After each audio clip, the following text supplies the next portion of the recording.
Hello everybody, this is the Retro Bear once again speaking to you from the Gaming Pantry for the tNb Gaming Podcast episode number 34. Unlucky for some. What did I say that last time? I can't remember. Probably. Anyway, hope you're all well. Thanks very much indeed for tuning in. If you're watching us as we go out on YouTube on a Sunday night, every other Sunday night at 8 o'clock, if you're in the live chat, great to have you here. If you are listening to us throughout the course of the week or whenever it is, glad to be keeping you company once again. I'm in the Gaming Pantry. I'm joined by some of the tNb guys remotely. We can all see each other through StreamYard. That usually helps as we know what we're doing. But obviously, if we try and be a bit visual, it's sort of a bit wasted with the audio. Tonight, we're going to be carrying on a series we started last time round, which was we talked about games beginning with letter A. So we're going to be doing games beginning with letter B. I suppose we should have picked a different letter, really, to be different. But we'll be going through those a bit later on. We should be talking about what we've been playing since we were last on. That's where we usually start these things off, if you haven't heard this before. Let's go around the panel. First up, I always bring him on when he's here first, when he's sitting next to me. Well, in the window next to me on the screen. It's Pete Fighter 2. Hello, Pete. Hello, Russ. How's it going? Yeah, I'm holding it together, mate, I believe. That's the key phrase, holding it together. Yes. and how are you? Since we last spoke to you. Yeah, I'm not too bad. I'm just a little bit tired and not really looking forward to the old 19th. I know everybody else is looking forward to it, but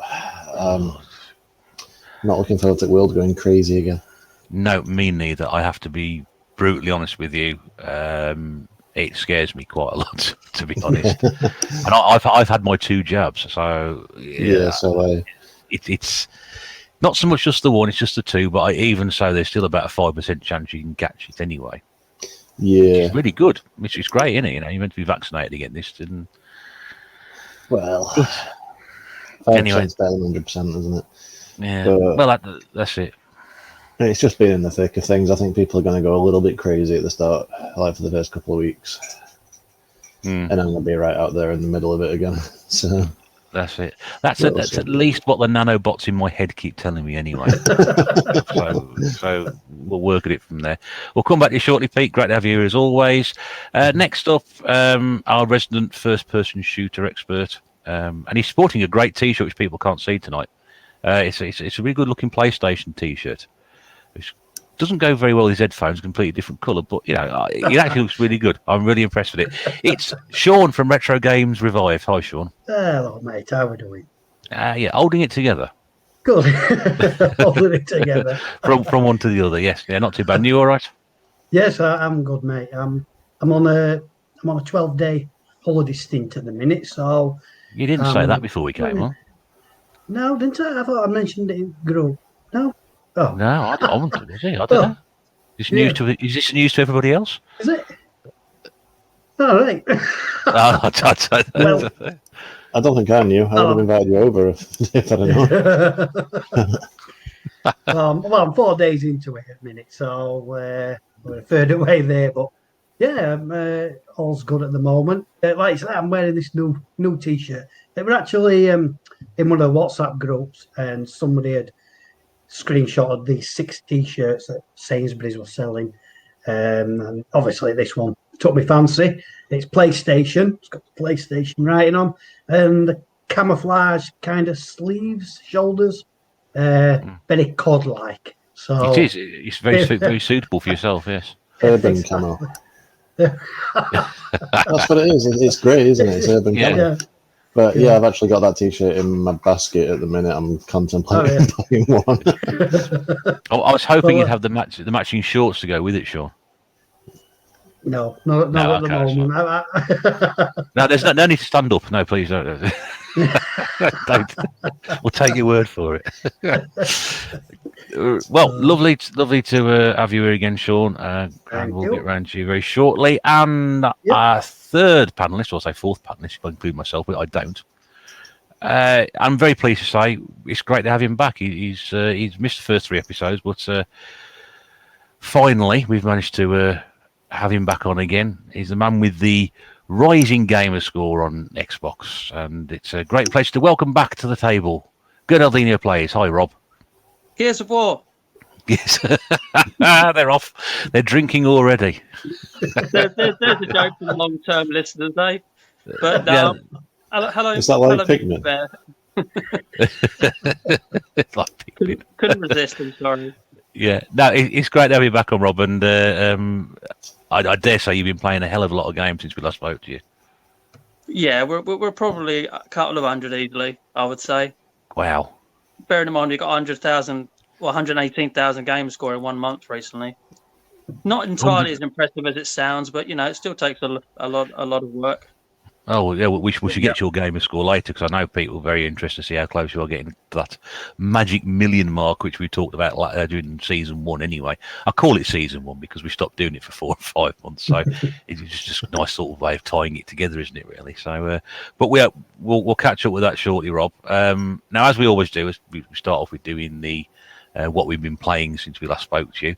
I think Rob's going to give his edited highlights when we get round to him, because Pete and Sean were on the last episode. So, Pete, if you'd like to kick us off with what's been tickling your fancy lately. Oh, I've got quite a bit again. Mostly for my main gaming, I've been playing through the story mode. I bought Mortal Kombat 11 Ultimate on the PS5, which is the full game plus all the DLC. And apart from the DLC, they released literally 3 days after the Ultimate Edition came out, which is annoying. But yeah, just because they did a separate story campaign, and it worked out cheaper to just wait for the Ultimate Edition to buy the second season than to buy the second season pass.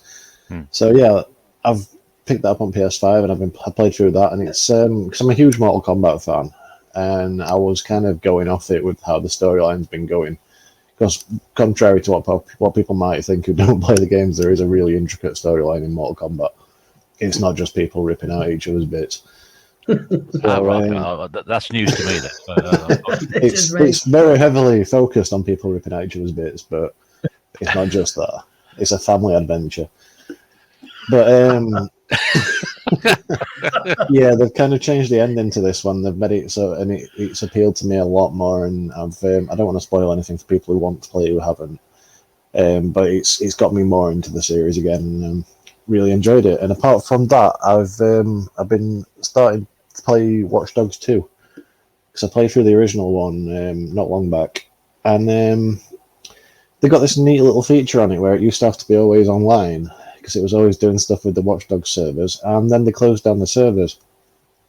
Oh. So now, while you're playing it, you get a constant little pop-up window on the right-hand side of your screen that pops up every sort of 3 or 4 seconds, saying that it couldn't connect to the servers. Oh, dear, mate. Covers your map, and yeah, it's nice and intrusive. But I managed to get around that by going into my PlayStation 5 settings and just disconnecting it from the internet, and I've got to do that now every time I play this game. Ugh. Otherwise, it's really unplayable. It's this kind of thing that they don't really think about when they're making modern games nowadays, because it really was ruining the experience. But it's I'm struggling to get into it because it's so Generation Z kind of thing, Gen Z or whatever they want to call it. I think I'm becoming an old man. It's slipping under the hand. But yeah, I'm struggling to get into it again. I have played through it when it first came out, so I'm going to try and push through, and hopefully I'll find that spark where I click with the game and really start enjoying it again, because I really did enjoy it last time, but I'm just struggling a bit now. And I've also played the other day on Monday. I just filming a little bit for my latest pickups video of my Amiga playing Turrican, and I ended up sat playing Turrican for a good hour. It's an absolute classic game. It's just one of those slices of my childhood, and I think I'm going to go back and see if I can still finish it at some point. Oh, right, yeah. Because I know it gets kind of crazy hard. It's like the on-foot equivalent of like a shoot 'em up. So, yeah, I really enjoyed that. Are we ready for Pete's Epicade Corner again? Yes, yes. I don't know if I mentioned it last time, but I do this thing when I'm selecting arcade games to play, where I get my wife Susie to pick like a number from 1 to 16, because obviously the cartridges are all numbered. I'll pull out the cartridge, and then I'll see how many games are in it, get her to pick another number of 1 to however many games are on the cartridge, and she'll pick that, and I'll end up playing it. So I've been doing that most evenings and just sitting playing Evercade. And yeah, I played through Earthworm Jim 2 from start to finish. Yeah. Absolutely loved that. It's the first time I've done that since I was probably about 12 years old, maybe. It's a game I can't get on with. It's one of my all-time favourite games. Oh dear. More so than the first one.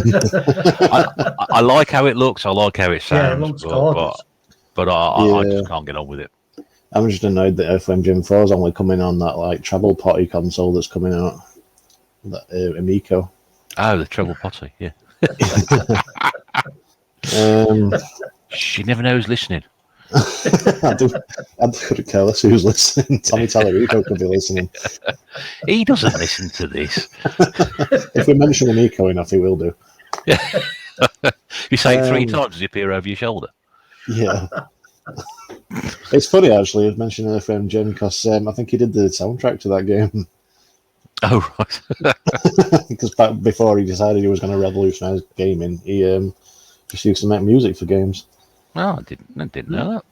Yeah, quite a lot of games they'll come up with Tommy Tallarico Studios. Wild 9 I was playing the other day. That's not on the list, though. He did music for that, which is made by the same guys who did Earthworm Jim. Yeah, right. There you go. Another Evercade game I was playing. Yeah. Another Evercade game I was playing was Rival Turf, which is like a sort of... It's on the Jalico collection. It's a side-scrolling beat-em-up from the SNES. And oh, yeah, I've got that. The Jalico ones aren't as polished as like the Sega ones or the Capcom ones, but it's still really good. And I think it took me a couple of tries, but I managed to finish that. I was getting like right up to the last level and then dying, and then having to start again.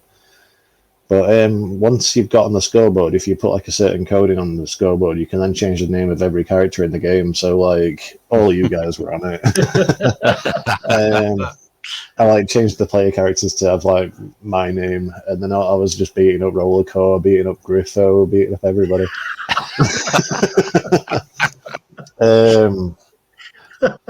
What else? I played the worst game possibly I have ever played, and it's a B one as well. I played Battle Chess. Yeah, Battle Chess. Battle Chess. Yeah, it's from the NES. It was on, I think, one of the Interplay collections. It was awful. It's just chess, but then when your pieces meet up, it plays a little cutscene where they kill each other, and it's so slow. I played on Amiga Battle Chess. I played on Amiga. Yeah, I thought there was an Amiga version. Certainly. Yeah. It doesn't help that I have no idea how to play chess. Yeah, that sort of holds you back a little bit, isn't it? What was that, Rob? Sorry. Just said it might be a problem. What collection is that off, that Battle Chess game? Sorry, what did you say? I think it's one of the Interplay ones. Oh, no, it's just that there's a Battle versus Chess on the 360. Not that I've played it. They're not an easy one to get hold of by any means as well, probably because it is not that good, I suppose. But I just don't get chess. I don't understand.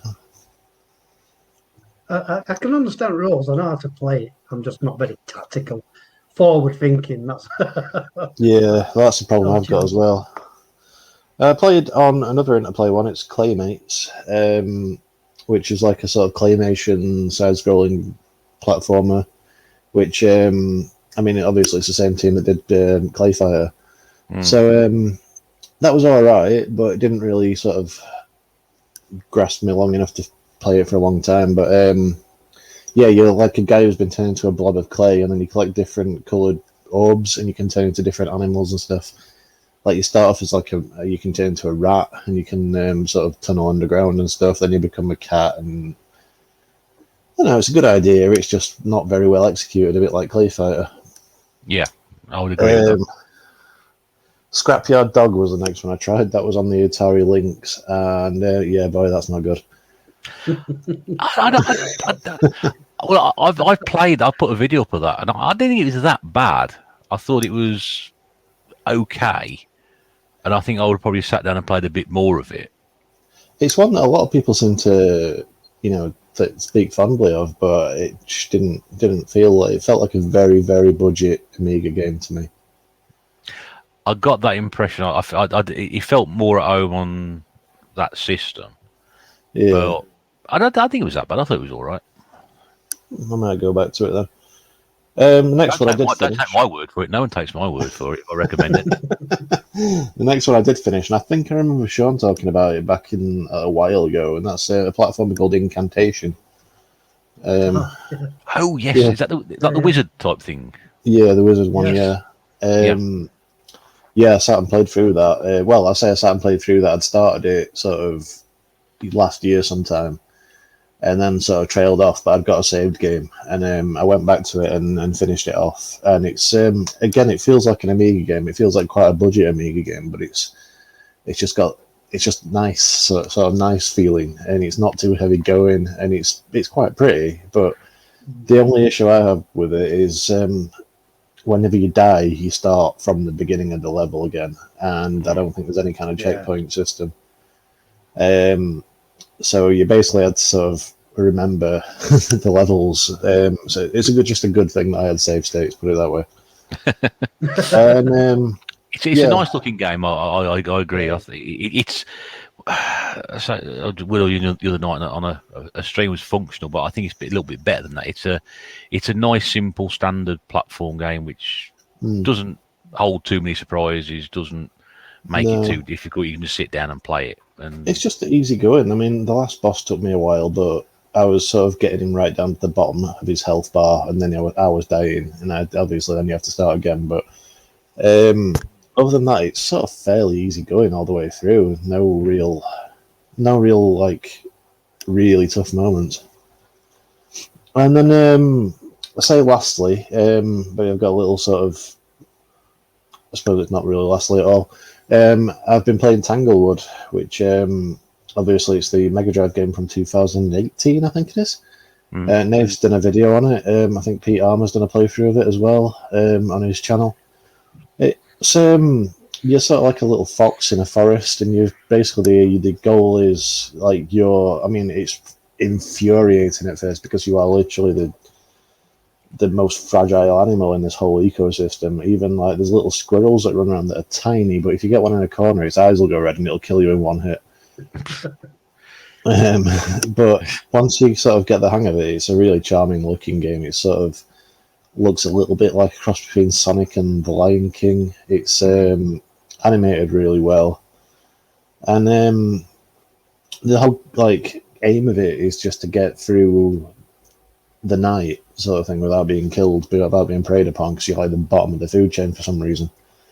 And it's like a puzzle platform. You have to push these little coloured orbs into places, which will then change the colour of your fox, and you'll get an ability like gliding, or you can. I think there's 3 that I've encountered so far. There's one where you can glide across distances like a flying squirrel. There's one where you can slow down time, and then there's one where you can tame the animals that are going to kill you and sort of ride them around and stuff for a brief period of time. And it's just like it's a little bit odd-worldy in the way that you've got to sort of interact with enemies and stuff and find ways of getting past them and getting to the end of the level, and then you'll get to like a safe point, a safe place, and your character will go to sleep, and then the next morning will come and you've got to sort of get to a safe place to sleep again the next night. I don't know why you don't just stay in the same place, but yeah, I'm probably about halfway through that now, and I'm really enjoying it.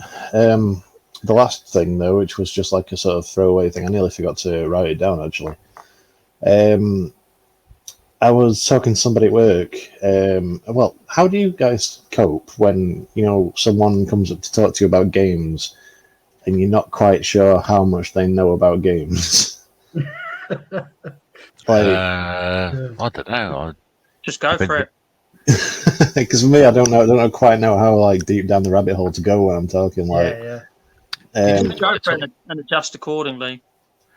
It depends what they're talking about. Well, this guy, he came up to me, and it took me a while to figure out what he was talking about, because he was asking me about Galaga. Galaga? No, it's not Galaga, sorry, Galaga. Yeah. And I finally figured out. Yeah, I finally figured out he was talking about Galaga, and he was on about his. He'd been playing it with his friend, and they've been like doing a high score thing. And yeah, I said, "Oh yeah, I've done that. I've played that. I've actually been in a high score thing with it." With Rob's high score group on WhatsApp on Evercade.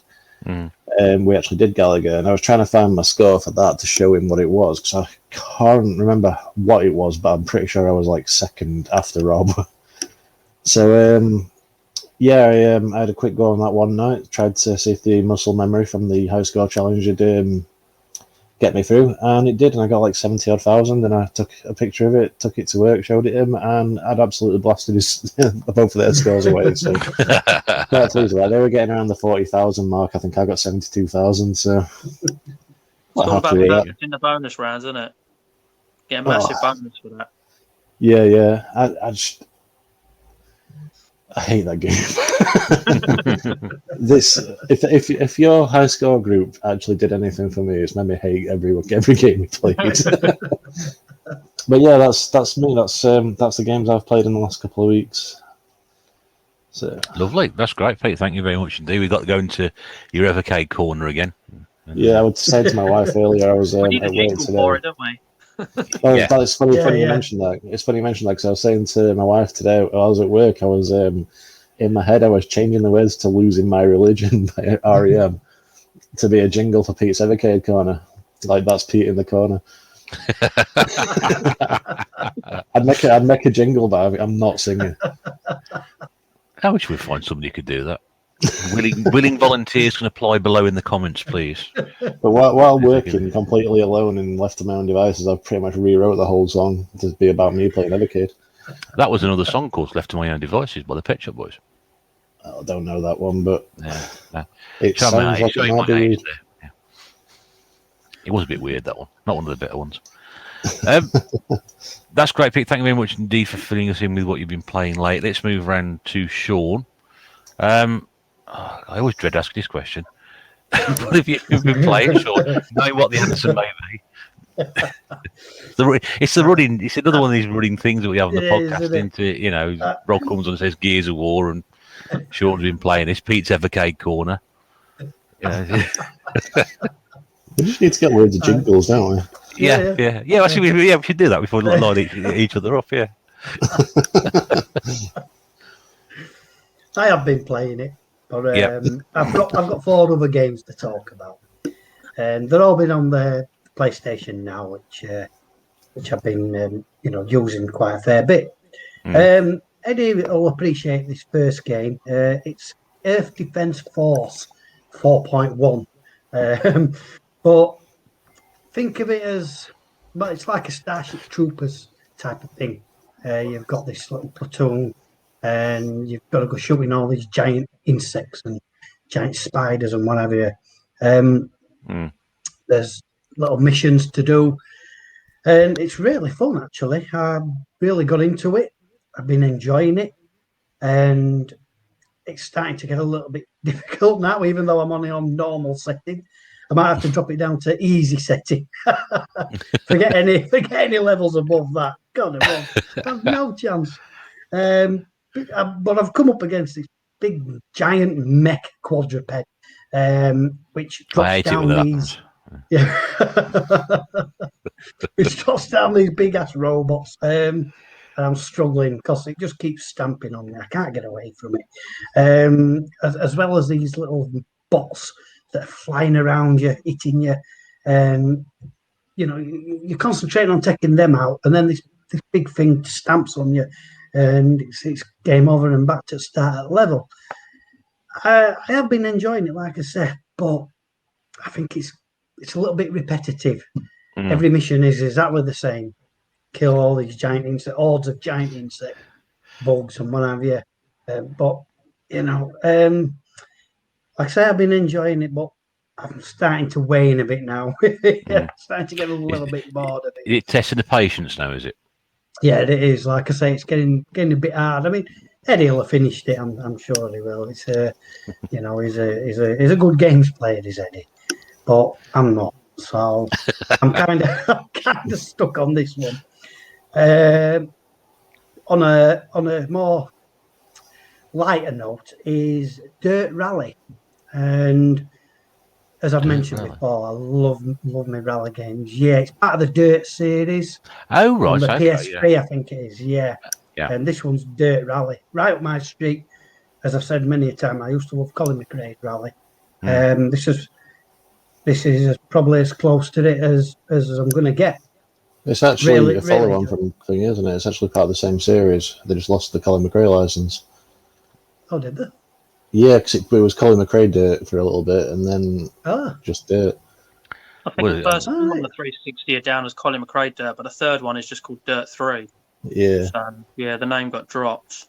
Might have had Probably something after to do he with died. him dying as well. But, Yeah, I think that's probably what it was, Rob. Oh, well. That explains why it's such a good game then, because it really is. It's. I mean, obviously, what we call McRae on PS1, wasn't it? Yeah. I know it went on all systems, but great. Yeah, game. I mean, obviously, graphics look amazing. Handling, physics of it, really, really good, realistic. Quite hard. Kanayakas beat the Russian guy, the Russian rally driver. I'm placing about third or fourth in each leg of the rally. Sometimes I'm probably playing it a bit too cautious because it's all right, it's all well and good hammering it, but one slight slide out and you've lost it, and you've lost all those seconds. So sometimes I'm erring on side of caution a bit, going around certain corners. So I probably could up my game a little bit with it. But yeah, I'm really enjoying that. Next, I actually found, like me point and click adventures and hidden object type of game, puzzle games. I've come across Enigmatis 2, The Mist of Ravenwood, and that's exactly what this game is. It's more of a point and click adventure, and it is quite good. The storyline is that this female detective, and she's investigating the disappearance of this family around this place, Ravenwood, and it's weird because every so often it changes, like Silent Hill, if you know what I mean. It changes like the atmosphere. Yeah. So one minute you're around this Ravenwood Park and things are all bright, colourful, birds singing. You've got the staff who are friendly, and then mist appears, and then the world's completely changed. Everything's dark, and all them same characters are now pretty, dark themselves. They're very vague in the ways, and they're not helpful, if you know what I mean. They're kind of sinister. So I've been working through that one. What systems are on, Sean?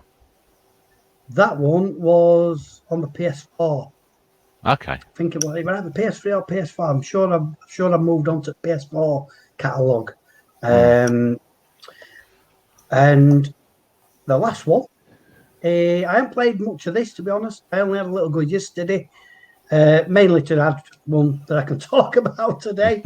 But it's Deadlight Director's Cut. Deadlight. Oh, Deadlight. No. It's based on a zombie apocalypse. They all are nowadays, aren't they? Yeah. But the viewpoint is from the side. You make your way across each screen. There's little puzzles to solve. You might have to fire up a generator to activate a certain thing. Drops down so you can move across. Very, very dark. Obviously, with it being a zombie apocalypse, very dark setting. It's not bad. It's not the best game I've played, if I'm honest. Probably a bit limited, really. In for me, anyway. I don't think I'm going to be playing it much more, to be honest. But at least I've tried the game and give it a try out.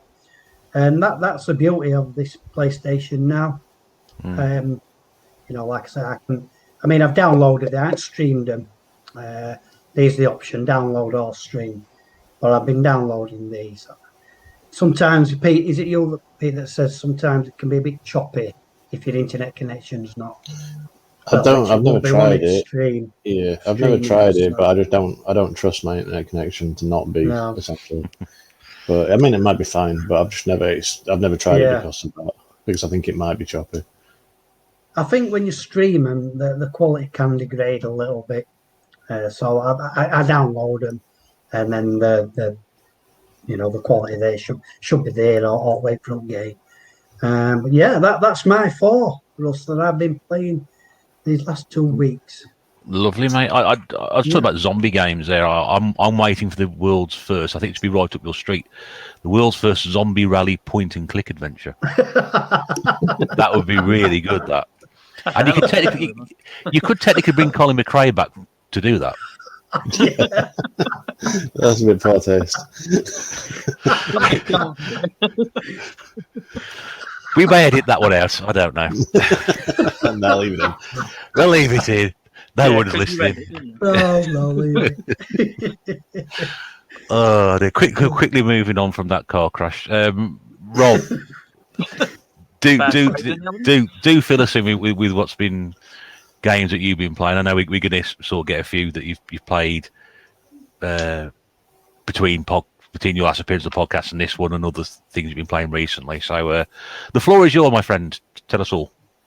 Well, yes, obviously it's been a long time since I've been on. I've not only missed the first few podcasts, but the break. But yeah, obviously I've already mentioned I had that month. So as you can imagine, I played a lot of indie games. You know, I do like many indie games. It's not just for Gamer Squad. I do like many indie games. Occasionally you'll find a little gem.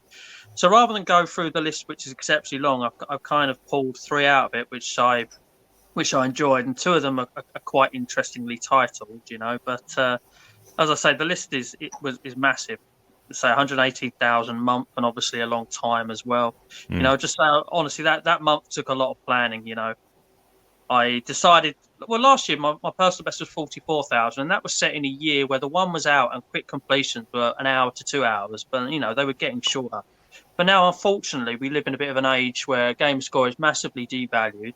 I mean, if you got 100,000 in a year during the 360 days, you did something special. You know. I mean, in January, I had a 360 month. You know, I got furloughed again in January, so I was at home the whole time, so it was a big advantage there. And I did 20,000 360 alone gamer score. I mean, I played a lot of crap. Don't get me wrong. I played Hannah Montana, you know, things like that, just for gamer score. But no, I've always maintained that my full collection that I'm going for, the 360, has a purpose, because I want to play every game and at least get an achievement out of every game. So it has a purpose. It's not just to be put on the shelf. Yeah. But anyway, so back to the indie games. I went on my own tangent there, didn't I? The three that I picked out. The first one obviously it's a sequel, so I played the first one, but is Hyproxia 2, which is a side-scrolling shooter, but it does also flip into being vertical at times as well. It's quite cool. You'll be going sideways, and then you'll need to go up, things like that. So that one was pretty cool, actually, and that one's not your quick blast-through game either. So that one was a lot of fun. And before I say the name of the next one, has any of you played or even heard of the game I Am Bread? Yes. I Am Bread. Yeah, I've not played it, but I've heard of it. But yeah, it's essentially where you control a slice of bread and you have to maneuver your way around a kitchen and do certain tasks, didn't you? And there's a button for each corner of the bread. But where I'm going with this is I played an indie game and it's called Freddy's Spaghetti. And rather than a slice of bread, you play a length of spaghetti. It's only got 2 ends, obviously, and not 4 corners.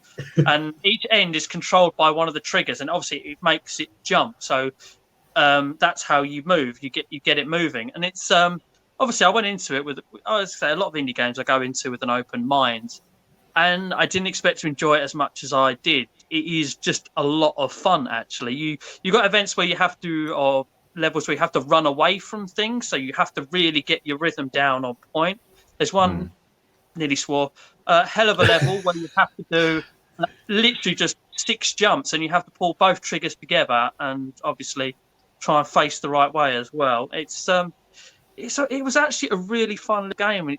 I say the achievements were literally just playing through all the levels and getting the game done. It took around about an hour and a half, I think. But it was surprisingly a lot of fun, actually, and I ended up really enjoying it. So that's the beauty of playing indie games and just going in it, I suppose, essentially for Gamer Score to start with, but you do find some things that you don't think you'll end up enjoying. So, yeah, I kind of want to play Iron Bread now, but I've heard that game is pretty rock solid to play, actually. Yeah, so maybe interesting concept, that. Yeah. You joked about like a zombie point-and-click rally game, but if you look deeply into indie games, there probably is one. Yeah.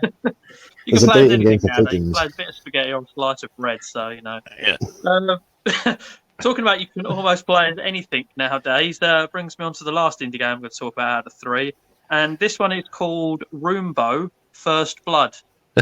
And do you know what a Roombo is? No, I don't. I just think it's a great title. A Roombo is a vacuum cleaner that you charge up that's cordless that cleans the floor itself. You know what that is? And it obviously detects it near a surface and it moves away and things like that. Oh, yeah, robotic cleaner type thing. Yeah. Yeah. Anyway, you play as this little thing, and you're in. Obviously, you've got your own. You're actually alive, and you play in your house, and no one's in, but it's getting burgled, and all these burglars come in through windows or just through the door, and you have to play as this little thing, and you have to basically fend them off. You can't go near them because they'll just they'll hurt you. But you can actually take over things in the house. Like you can make the windows fall out forwards. You can make the plug sockets spark out.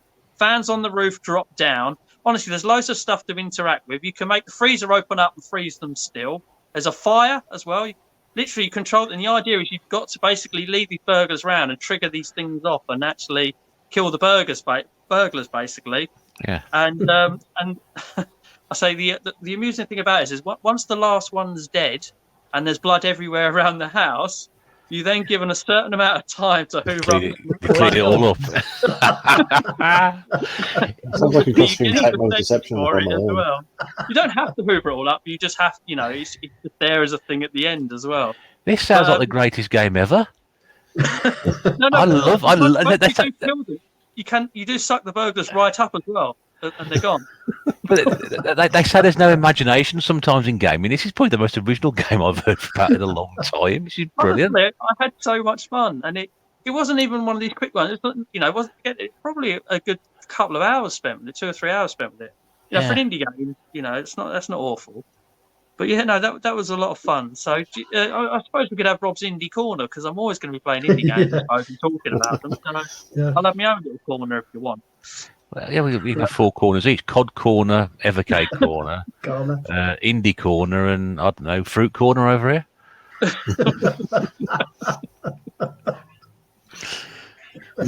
So you've got Commodore Corner, haven't you? Commodore Corner, yes, I have. You're right, absolutely right. Yes. Sorry, Rob. From there, no, we can only really move on to 360. I must admit, again, I was going to say I've had to be very selective here because I played a lot of 360 as well.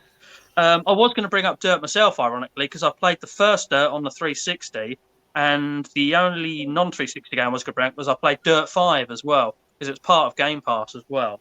I must admit, I did buy the DLC as well, because not having that 100% game score next to it when I know it's very easily doable got to me in the end. But the only bad thing about Dirt 5 is a beautiful game to look at. It's very beautiful, but it's not difficult, unfortunately. It's literally just another Dirt game. The Gymkhana event, so I don't know if that's how you pronounce it, but that's how it's kind of spelled, where you have to sort of accumulate points and spin around and hit boards and go over ramps and things like that. Some of those were tricky, especially the later ones, but with a bit of trial and error, learning a few tricks, I was able to get them done. The first Dirt on the 360 was pretty much just another Dirt game, but I had a lot of fun with that. As I say, got me 1000G out of that one as well. And I've just realised about my list, I've been very much driving game orientated here, actually. Need for Speed Shift is one that I've written down because I'm not really into the track races when it comes to Need for Speed Shift. I played Need for Speed Pro Street and hated it. I really did. It was that one felt like a really poor Forza Motorsport. But I put this one in because I say I want to get achievement every game. I've got to play them sometimes, and I'd like to pick up a racer because you can pick it up, play it for a bit, put it away. You know what I mean? You've not got to find a good point in the story, or you don't end up hooked on a story playing it for hours. But no, that one was really good because it was a track racer. It wasn't. The funny thing is, I want to call it arcadey, but it's not. It just kind of had the feel about it driving, but it's not arcadey. You don't slide around corners forever and things like that. It's almost simulated driving, but with a bit of arcadeness about it to take the simulation edge off. I'm not sure I like the sound of that. But no, I really enjoyed it. I was going to say it gave you medals for doing, driving certain distances, X amount of drifts, some X amount of drafts, overtaking cars. And no, I really enjoyed it, actually. The other one, what we got? Samurai Showdown Sen. We'll switch to fighting games now. One fighting game I actually picked up very recently. So recently that it's in the next pickups video that hasn't been out yet. And that Samurai, everyone knows Samurai Showdown generally. And this particular Samurai Showdown is, I'm assuming it is exclusive to 360 because it says so at the top of the box. But it doesn't do anything amazingly different from any other Samurai Showdown, apart from being a bit more 3D than 2D sort of thing. More so in appearance and the fact that you can move around like Tekken 3D, where you sidestep and things like that. It's not like, I don't know, Power Stone where you run around 3D, that's enjoyable if you like fighting games, but it doesn't really offer anything new. But I did enjoy my time with that. Game I finished very recently, back to driving quickly, is literally, I only finished it a couple of days ago, is Crash Time 3. There's 5 of those. I recently picked up, I've only got Crash Time 2 to get now. I picked up the first Crash Time at the London Game Market. For an absolute yes, you did, didn't you? You last picked up again. Yeah.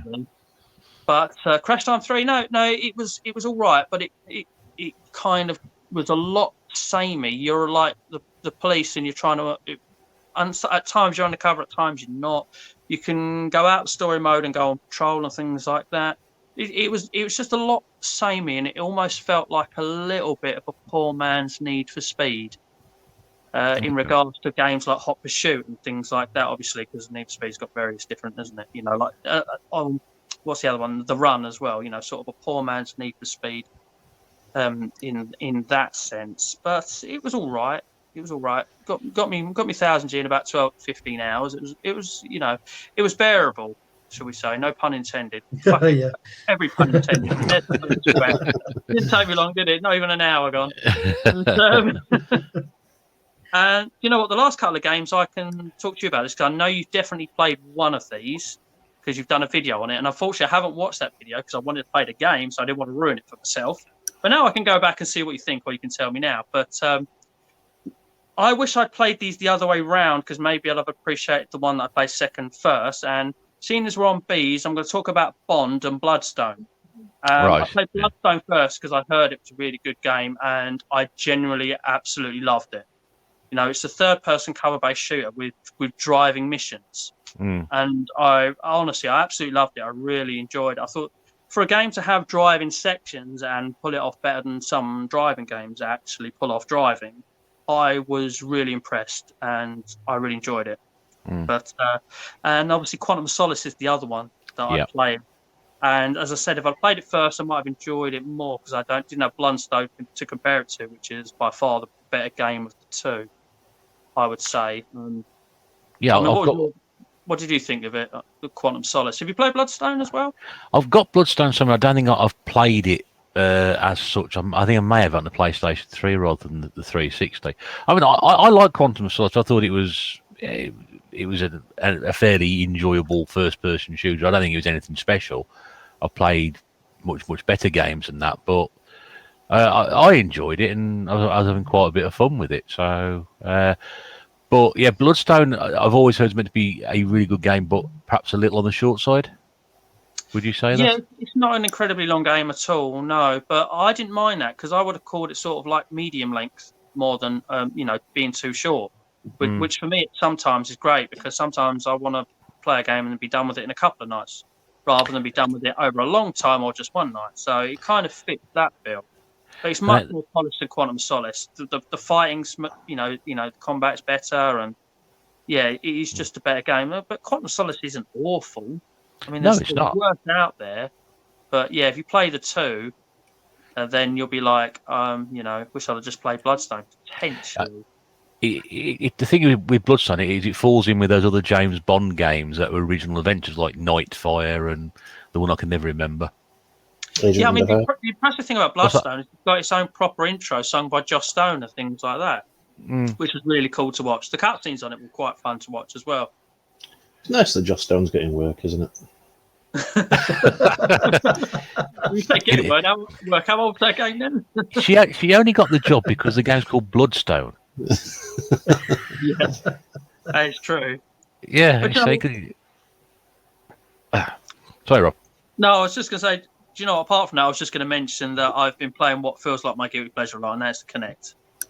You know, a lot of people don't like the Connect. I really enjoy the Connect. You know, yes, I have to move my living room around and probably, you know, and to play it for a while, but I don't mind. You know, I've got a little bit more rounded than I usually am, and it's great to get that out and, you know, potentially try and sort that out a little bit and kid myself. But, you know, just all I've been doing is, you know, playing some dancing games, and I even tried getting fit with MLB, but I didn't.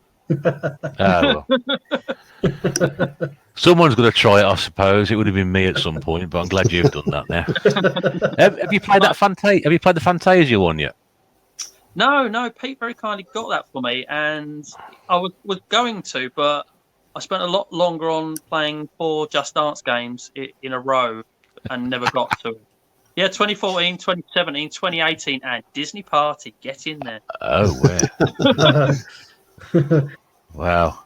I mean, yeah, I wish I could play some more Connect stuff, because I do like that, like you do. I think there's some really good stuff, and they've got that Fantasia game. I was wondering if you had a go, because I haven't tried my copy yet, so I may get to that one. I don't know. That's really one of my sort of the games I bought that I thought, I don't know why I'm going to buy this, but I just want this game for some particular reason. I don't know. So I want every Connect. Well, I want every game for the 360, but yeah, the Connect, I'm trying to get that focus back that I had for collecting all the Connect games sort of as quick as I can a little bit lately. You know, I've picked a couple more up recently, and I've got my eye on a couple more. So yeah, I was going to say, I feel like it's my guilty pleasure because not a lot of people love it, and I do. Are there any like big pricey ones? Yeah. Because like most of the ones I see are like 50p.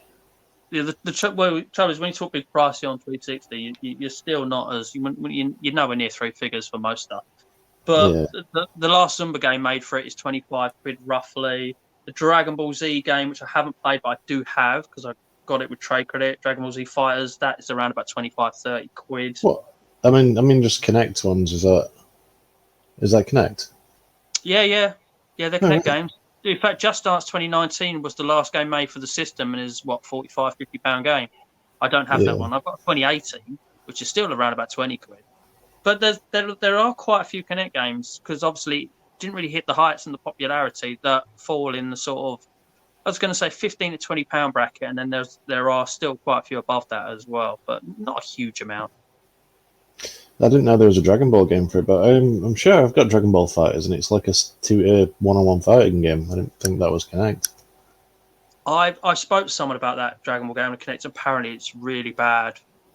Apparently, the detection on it is awful. It is apparently supposed to be. Look, it's like the SpongeBob Surf and Skate one, which I have actually played. The detection on that is horrendous. I'm literally, you've got to stand side on, and obviously, if you want to turn, you step to the right. You want to turn left, you step to the left. But like, I'm literally sometimes trying to turn right, and my legs are like as far apart as I can to the right. And the little, I'm not swearing twice.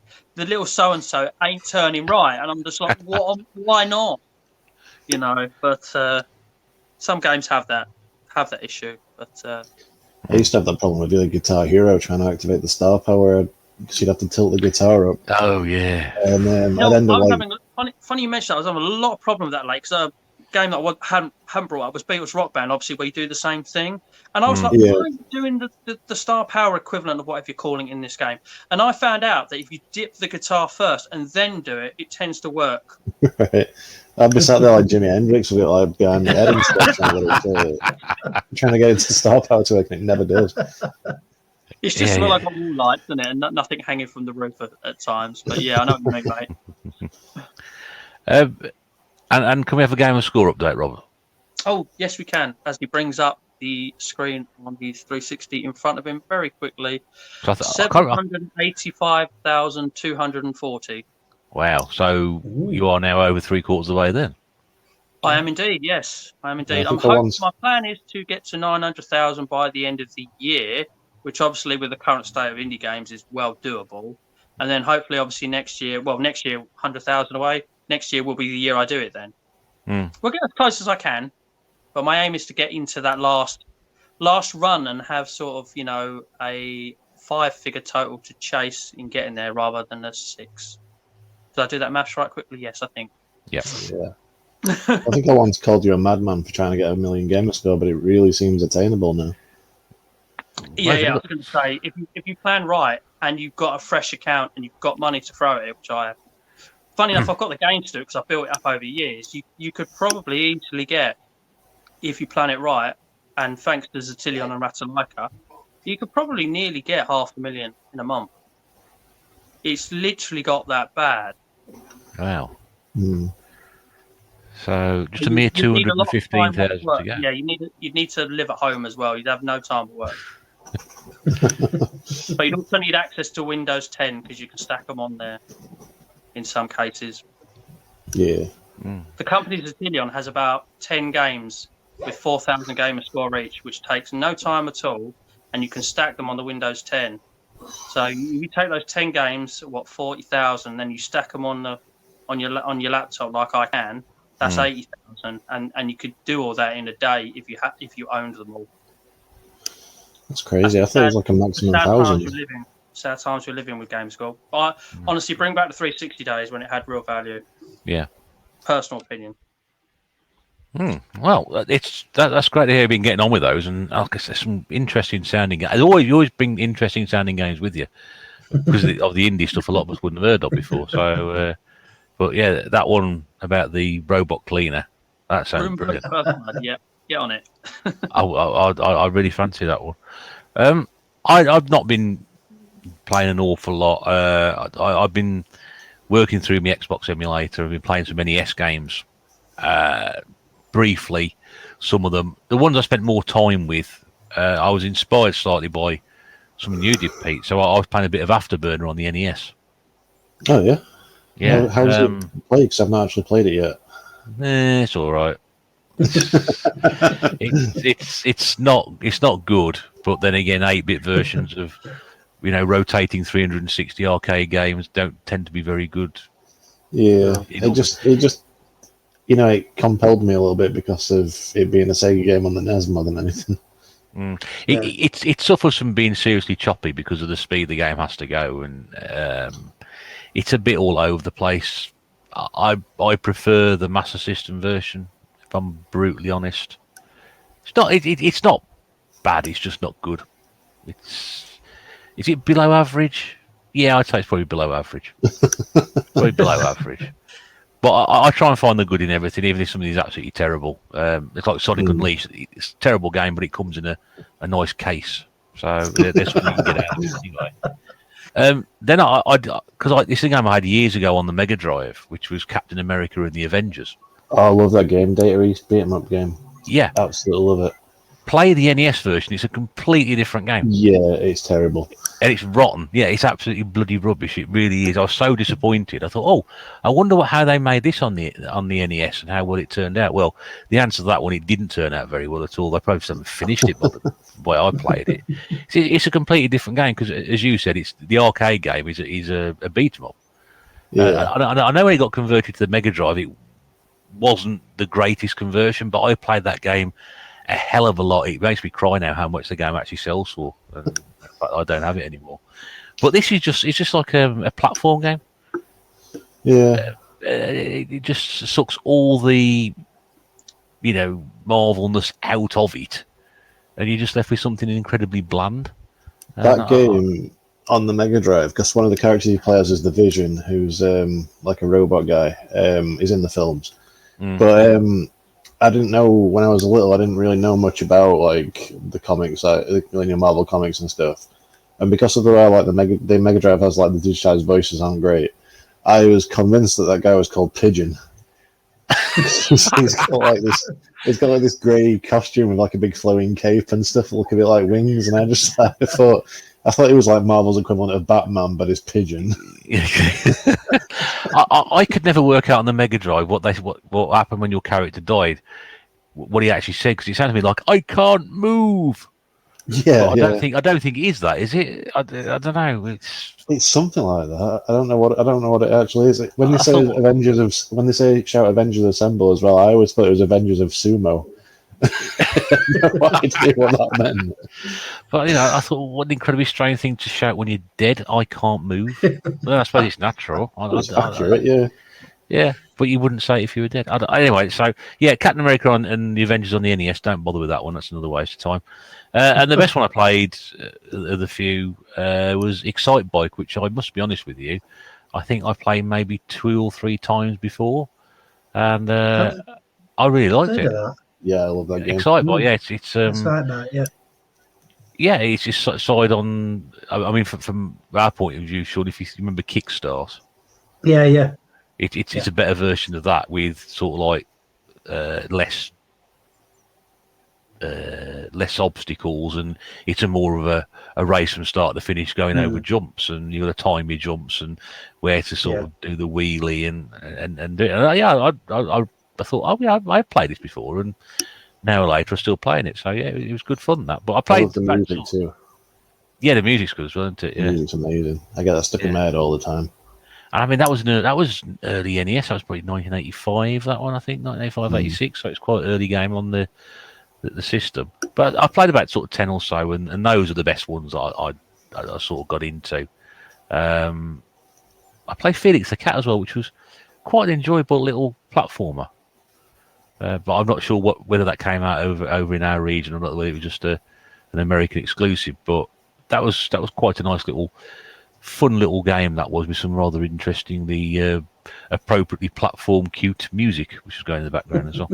I can't work out why it was Felix the Cat, because he was a cartoon character from the 1920s, so I don't know whether there was a Felix the Cat revival I've missed out on. Is any Felix the Cat fans? Yeah, any Felix the Cat fans in the chat, do let me know, because 1984 Excite Bike, by the way. 84. Wow. 84. Because I know there was an N64 version of it. Yeah, I've never actually played that. Yeah, it's called Excite Bike 64. Well, at least we didn't get a Super Excite Bike. That would be the other thing Nintendo would have done. Yeah, so that's what I've been playing, and that sort of rounds out what everybody else has been playing. So I hope you've enjoyed that. If there's anything that we've been speaking about there, don't forget to leave a comment or comment in the chat or whatever. So if you have played any of those games, if you've got your own experience of it, we'd love to hear from you. But now we move on to what we call the topic of the week, which is following on from last podcast where we did our favourite games, beginning with A. Now, before we launch into B, just to sort of advise that this is our personal choice. It's not a definitive list. It's games that we've enjoyed. There are going to be lots of games that we probably will not mention. We have got a list each, and rather than what we did last time, because we had a quick conversation beforehand to see if we got any duplication. So this time around, we're not discussed that. But we've all come on with a number of games, so if somebody does mention one, there's going to be some furious scribbling out and swearing in the background, and we try and pick another one that we've got on there. And then when we get to the end of our 12 games altogether, we'll go through some of the other ones that we perhaps missed out that we do have on our list. So we'll go around in turn one each to start with. Pete, let's have your first selection for one of your favourite games, beginning with the letter B. This is a real favourite of mine, and it's one that you don't hear of much. It's a 3D fighting game on the PS1, and it's called Bloody Roar, and it's sort of like the whole series that I'm focusing on, really, not just the first one. But it's a 3D fighting game, but instead of like having a wide open plane like on Tekken, you're sort of in arenas with destructible walls and stuff, and you can sort of attack, like knock each other through these walls to earn ring outs and things like that. But the main USP of the series is tapping the circle button will turn you into a massive mutated animal, and obviously give you like a power boost and stuff. And it's just so much fun. It's like there's a character called Bakaru who's like a massive mole, obviously with huge claws and stuff. I mean, Sean, you'd probably like that because Monty.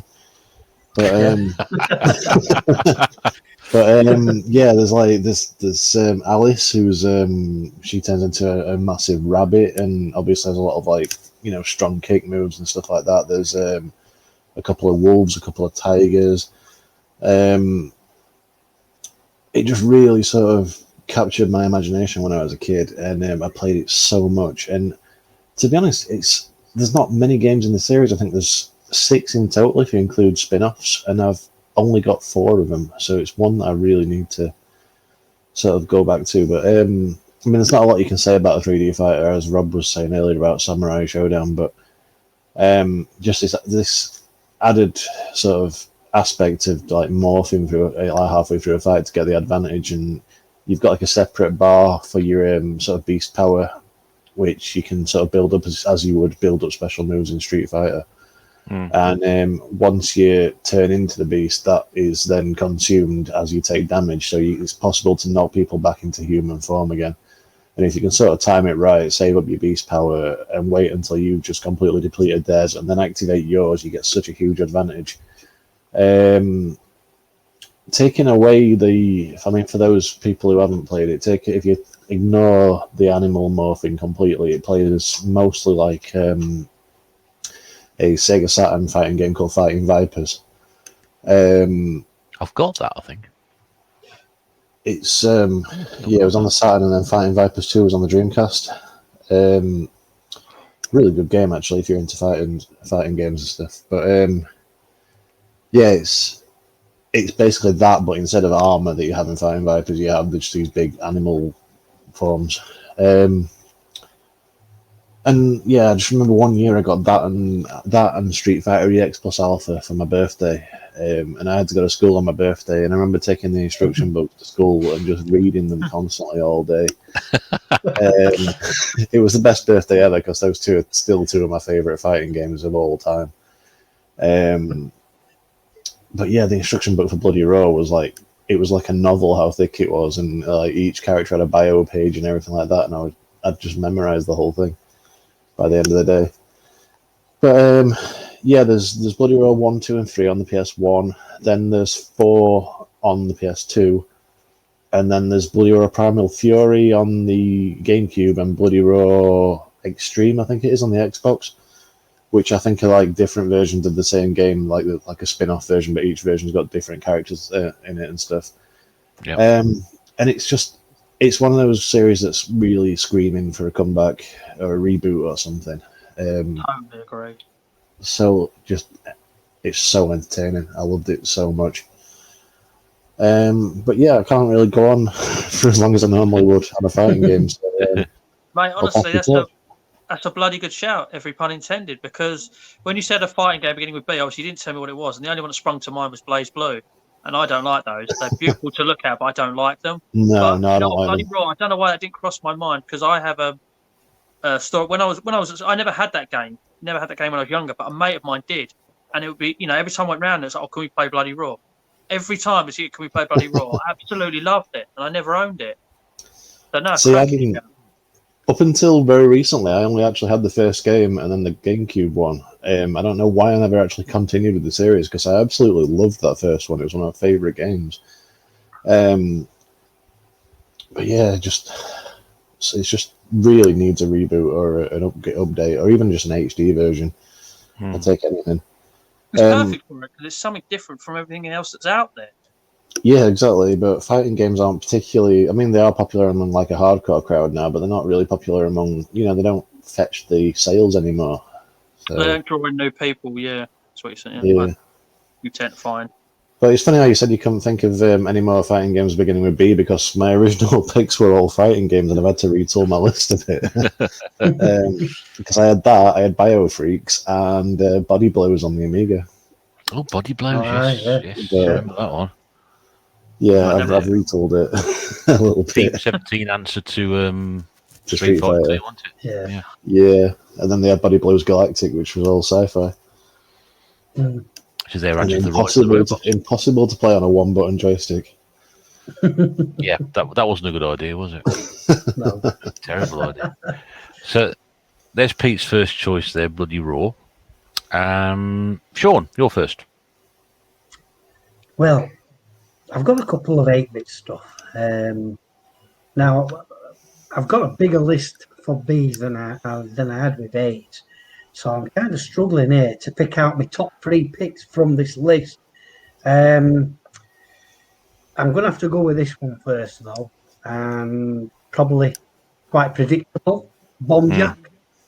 Yeah. Yes. I'm going to say arcade version, obviously. You know, it was the best, as you can imagine.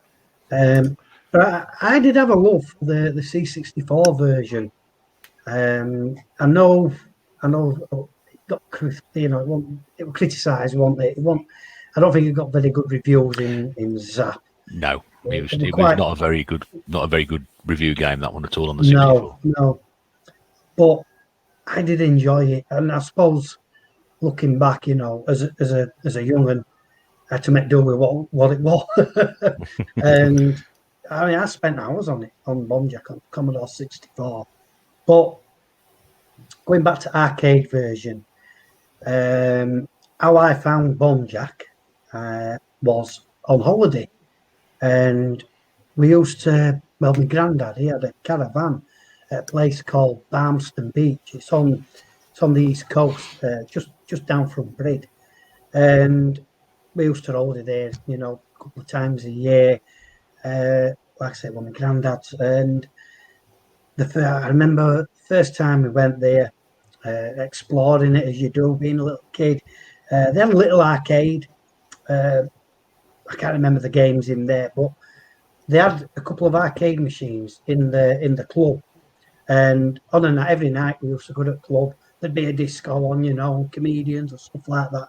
But in the foyer, there were a couple of arcade machines, and Bombjack were one of them. And I remember, trying to look over the bigger kids, have a look, because it always drew a crowd. And yeah, it was there, and I kept catching a glimpse. And I'm like, that looks good. And managed to catch a few 10p's off my mum and dad while they were drinking the beer. Think club, yeah, go on. Here's a couple of 10p's. Go play on that arcade machine. I absolutely loved it. Really hooked on it, and yeah, it's a classic arcade game. It's fast and furious. I mean, we even did a little high score challenge, didn't we? Me, Eddie, and did Nate participate? I can't remember, but I just couldn't beat Eddie. He was too good at it for me. When I thought I got a really good score, he went and trounced it. But yeah, love that game, Bombjack. I thought that would come up actually. I thought somebody was going to mention Bombjack tonight. Yeah, I was actually talking to my wife about it just before we started recording. So I'm sure that Sean's going to pick that. Have you all lads got as much love for it as me?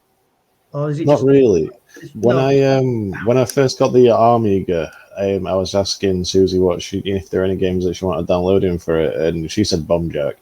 And I downloaded it. It was the first time I'd ever played it, and I honestly don't get it. Yeah, I take very much the same line that you do, Pete. I just didn't get it. And the version I played would have been the Commodore 64 version around my mate's house when I was younger. Yeah, but it didn't sort of click with me at all. No, Rob. What, Bombjack? Do you know what? I haven't really played the original Bombjack, I don't think. But funnily enough, a game that I have played, I haven't talked about one that I played recently. There was a game I played called The Tourist. Tourist is spelt with a Y. Actually, a really good game. It's on Game Pass. But there's this, you build up coins as you're playing through the game, and there's this little arcade where you can play 3 little mini games. And one of the games is a rip-off of F-Zero. One is a rip-off of something else, which I've forgotten. But the other one is basically a very basic rip-off version of Bombjack. So I've never played the original, but it's just funny you mentioned it. And I was like, oh yeah, the Tourist game that I played had a mini version of Bombjack in it, and that is a really good game, by the way, that people should play as well. But no, I've never played the original. Slap my wrist, Sean. Well, there you go. So perhaps when you let's have a little go on that probably one. On that original Xbox that somebody very kindly got me once upon a time. I reckon it's on there somewhere. I'll have to find it and play it. Yeah, it is a good game. I think it's a good game. You know, like I say, you're Fast and Furious. You've got to collect the coins. Are there coins? Bombs. It's bombs, isn't it? Of course it is. Otherwise, it'd be Coin Jack, wouldn't it? It's like how we the same Monty from the last episode. You know, where's it go to? France, obviously. Why would you collect bombs though? Surely you want to get away from them. Yeah, surely. Oh dear me. Oh, dear. Right, What a Rob. week. Rob, what have we got for your first choice, mate? Well, out of the three that I picked, I've kind of gone with two that are not so massive games, but I have got one huge game, and I'm just going to come out swinging with it and say Bully, Scholarship Edition or whatever. yeah. Excellent. I had that on my list. I'll scratch Canis Edit off for the next one then.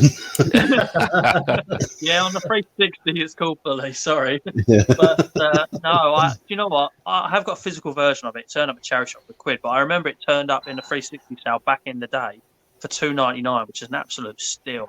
And I just remember playing it, and that was it. I just could not stop. It was almost, one more mini game, one more side mission, one more main mission. I'll do this, I'll do that, and before you know it, you've sat down in front of it for 6 hours. It's 2 a.m. in the morning. You think, Christ, I've got work in the morning. You know, it has that effect to it. And I mean, obviously, it's still that game that everyone's always talks about and crying for the sequel, isn't they? Anybody that's played Bully wants it, I would imagine. It's an absolute all-timer for me, that game. It's just amazing. It's absolutely amazing. And it's a real shame that they haven't done it. And it's just obviously, I guess, another Grand Theft Auto will always make them more money, or they'll carry on working on 5 and churning out the money for that. I actually own that game. I actually own it 4 times on 4 different systems. That's still not enough. It's that good. Yeah. I still can't get over the fact that the character looks like Wayne Rooney on the back of the box. I just think there's an amazing similarity between young Wayne Rooney and the kid on the back of it. I think I got it on 2 different systems across my collection as well. But no, it's an absolute belter game. If you haven't played it, you need to sort that out. You really do. Really good soundtrack too.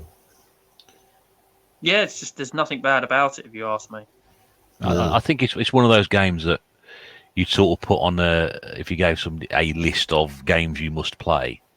However many that is, whether it's 50, 100, 250, that game would have to be on there. I think it's that well known and that well revered that you just have to put it on there. My first choice, I picked the Wii game, which people say, because we picked a Wii game. But this is Batman Brave and the Bold, which I've talked about many times before.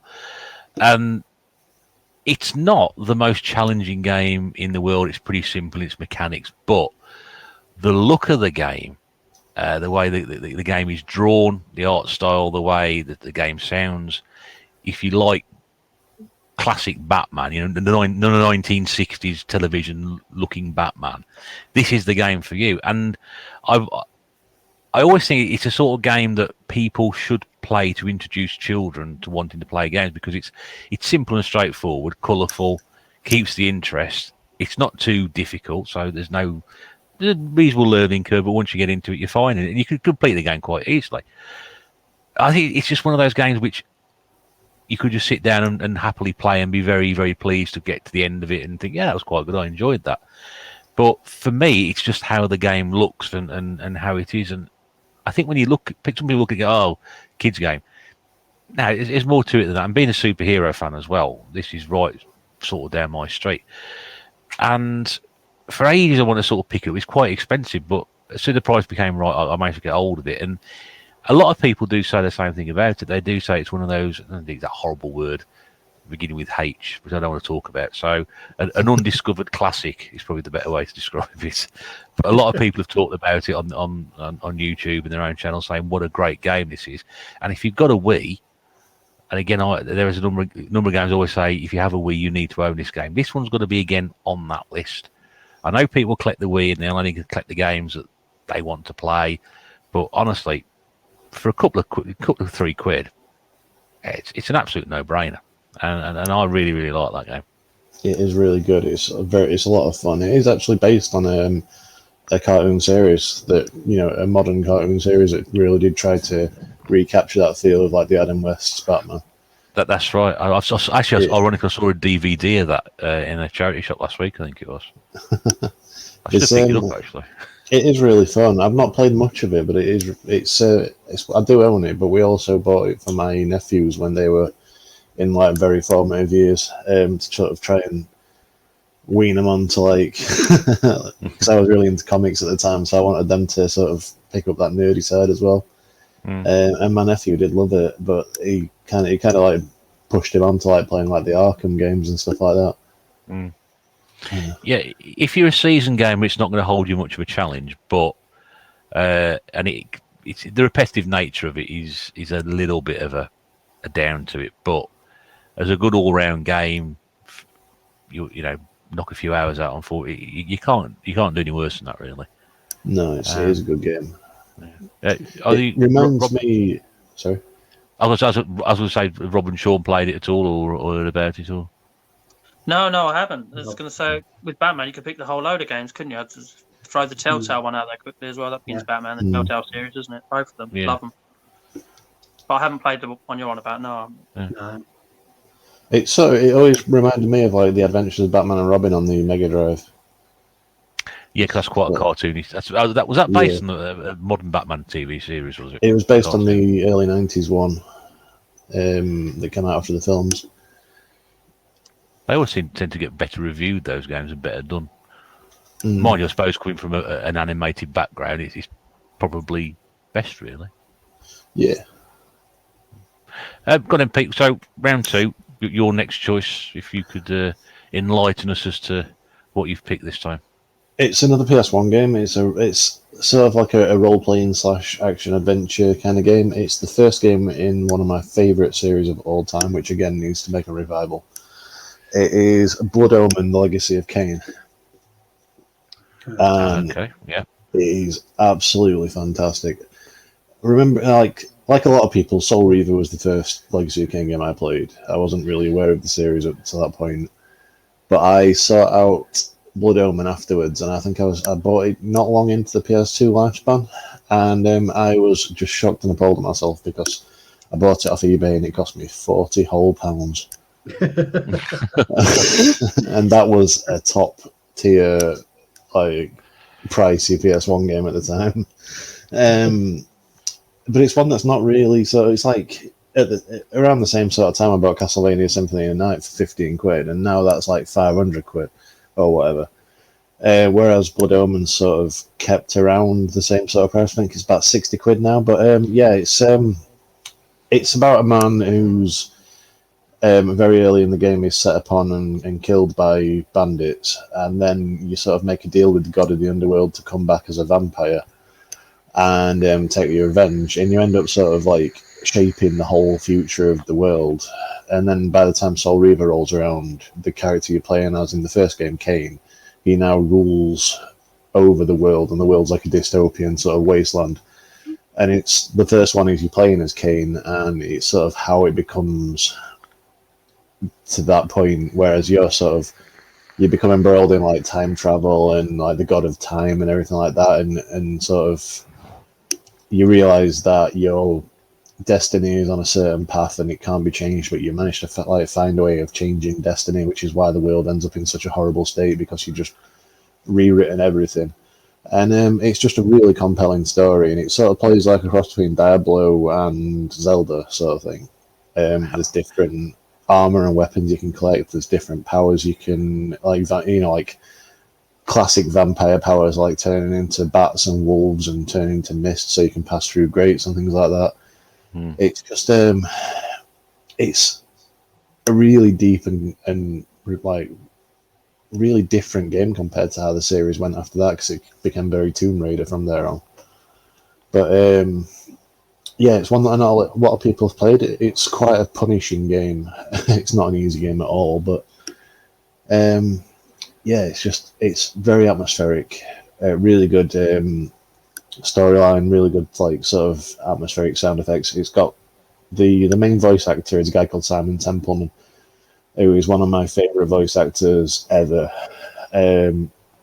He's not been in much either. I think he was in the first Uncharted game and he was in Final Fantasy 12, but apart from that you don't hear much of him. But the whole a bit worrying considering he's a voice artist. Yeah, It's not very good. he's there as like uncredited enemy soldier number 3 and stuff like that in most games, but the ones where it really takes the lead is like the main villain in Uncharted 1 and Uncharted Drake's Fortune. And he plays some kind of judge in Final Fantasy 12. I know that for a fact. I think he's been in a few other things, but I can't think off the top of my head. But yeah, the quality of voice acting is amazing, and especially for the time, because it's like an early PS1 game. But yeah, I do. It's about £60 to probably buy it now complete, and I do recommend anyone who's that way inclined to try out Blood Omen if you're willing to sort of grasp with the fact that it's an old game. And it's also very punishing, but it's one that I always thought would suit well being re-released on the DS, and I always kind of wanted that to happen, but it never did. But yeah, the Legacy of Kain series died off on the PS2 era with Legacy of Kain Defiance, and I've been sort of pining for it to come back because throughout my teenage years, it was that and Mortal Kombat were my everything. So. Yeah, Blood Omen Legacy of Kain, that's my second pick. Absolutely beautiful game. Has anybody else played that one? Because it's not a game I know about at all. So, Rob, Sean? Nothing to offer on that one. No, I've heard of it, but never played it. It's good that, because just introducing ourselves to games that we never played before. So that's why I've tried to pick. I've tried to pick games that might, sort of not what you'd expect. Yeah. Right then, so let's move on to Sean. Your second choice. Tell you that, I'm really struggling tonight to pick. Right. I'm going to stick with PS1.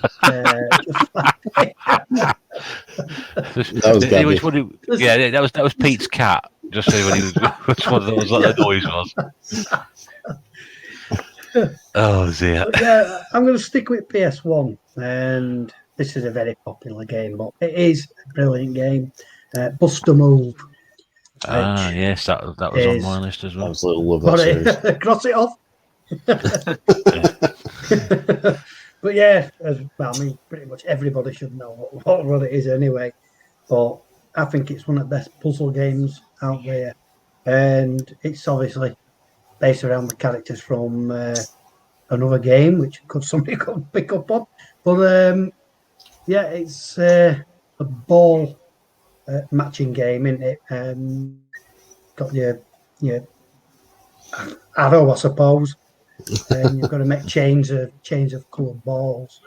I don't really think there's any point explaining it, is it? Everybody knows what it is. Well, anyway. they should do, shouldn't they? They should do. Well, it's like Bully. It's got to be on that list of games. If you're a gamer, you need to play this game if you've not played it. Yeah, I think everybody's got at least one version of it somewhere in the house as well. Yeah. I think my first when I first saw it, I think it was on PS1. I'm pretty sure it was. Well, they want an early version of that, was it? Oh yeah, there was on the SNES. Yeah. Oh, was it? Right. There's that one with the dreadful cover on the PlayStation 2, isn't there? Super Buster Move. So with the baby on the front. With the baby on, yeah. And the spine's a different colour as well to the other PlayStation games. It's weird. Yeah. Yeah, it's absolutely. Oh, I mean, I've got. I think I've got one of the Dreamcast versions as well. Somewhere. But Buster Move 4, wasn't it? I think you're right. Yes, it probably was. Yeah. But yeah, there's so many variations of it, or taking the same premise and just doing something a bit different. Yeah. Well, I've got two kind of puzzle games based around balls. that was ballistic. Right. I was toying between either, but ballistic. Because I was only on about that. It grew up one out of a day about, because I couldn't remember what it was. I knew in my mind the game what it was. We ended up working out. But I've gone with Buster Move. I've played that loads of times. Yeah. So I played that more than the other game. So. It's one of those games I can play forever. Yeah. It's dead easy to pick up and play into it and just have it. It's got one more go factor about it, hasn't it? You have a game that you think, I can do better than that. I'll have one more go. Yeah. One is, 727, and you've played it forever. Yeah. I mean, But that's always a hallmark of a good game, though, isn't it? If you're able to keep going back and I'll play again, keep playing again, and then 3 hours later you realise you're still there. They're doing the Taito mini arcade machine thing, and I've been sort of, because they've been like trickling the announcements of games out, and obviously I want one because I collect the mini consoles, but I've been sat there thinking they better have Bust a Move on here, and I think they finally announced there actually is one. So I'm so happy about that. I mean, it's great in the story mode, the challenge mode or whatever, but 2 players where it's at with Bust a Move. It's a great game, great 2-player game as well. But the story mode carries well anyway for single players. Like Rob says, it's just got that one more go factor. Or you're down to your last couple of balls, aren't you? And then it just creeps up on you, and you're like, damn. Yeah. You know you can finish it the next time you do it. So, yeah, it's very replayable. Well, that's my second choice. Lovely. Bring out the classics tonight. Rob, what can you add for your second one as we go to you? I'll just say, solid second choice, by the way. I picked 3 games I want to talk about, but if I was picking the top 3, I did look at my PS1 Platinum collection, and the Bust a Move 2 was sitting right there. So that was a thought. But I'm going to leave my sort of one that nobody's probably going to think of till last, and actually bring up a game when people speak to me and they ask, because the 360 is obviously has got quite a diversity when it comes to racing games. It's got a lot of them.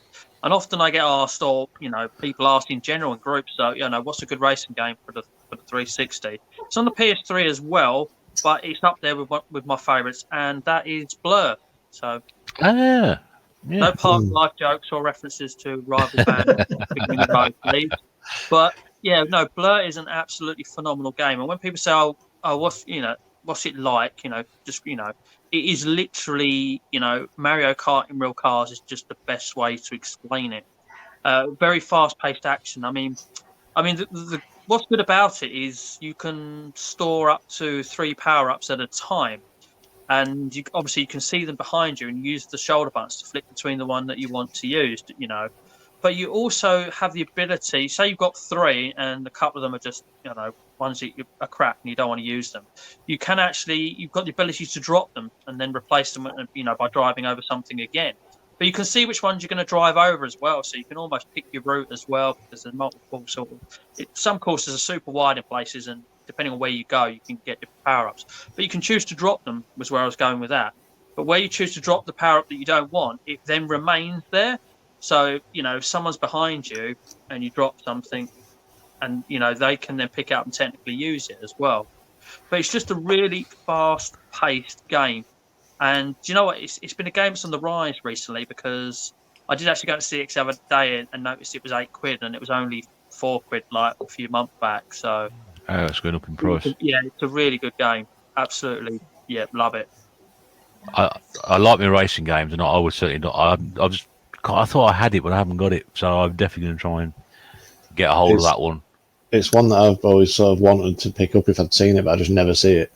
But I remember at the time it came out at virtually the same time as Split Second Velocity, and I ended up opting for that one instead. But I do want to play Blur. I've just never seen it. But that's another great racing game, to be honest with you. Split Second is amazing, yeah. That's phenomenal as well. So the 360 is just littered with them. It really is. Yeah. I love racing games. I mean, they're my sort of go-to comfort factor. I want to put a game on and sit down, and I'll find a racing game from somewhere. And I can't believe I haven't got that one. Very, very strange. You played that one, Sean? Or? No, I've not heard of it, mate. Right. It's on a PS3, mate. It's on a PS3. Hunt it down. It's worth it. Trust me. Right. So my second choice, and staying with the theme of my first choice, it's another Batman game. But this is probably more nostalgic for me than anything else. It's Batman the movie on the Amiga. And anybody knows me, I will talk about that one. It was part of the Batman pack I had when we first had the Amiga back at the end of '89. First game I played on the Amiga, and I was just blown away by it. I think when I look back at it now, it's not quite as as good as I remember. The platform, the first stage and the fifth stage of platform stages, they're a little bit ponderous, a little bit slow. The third section of the game, which is matching up some chemicals to create an antidote, I think it is pure random. It's you've got absolutely no idea.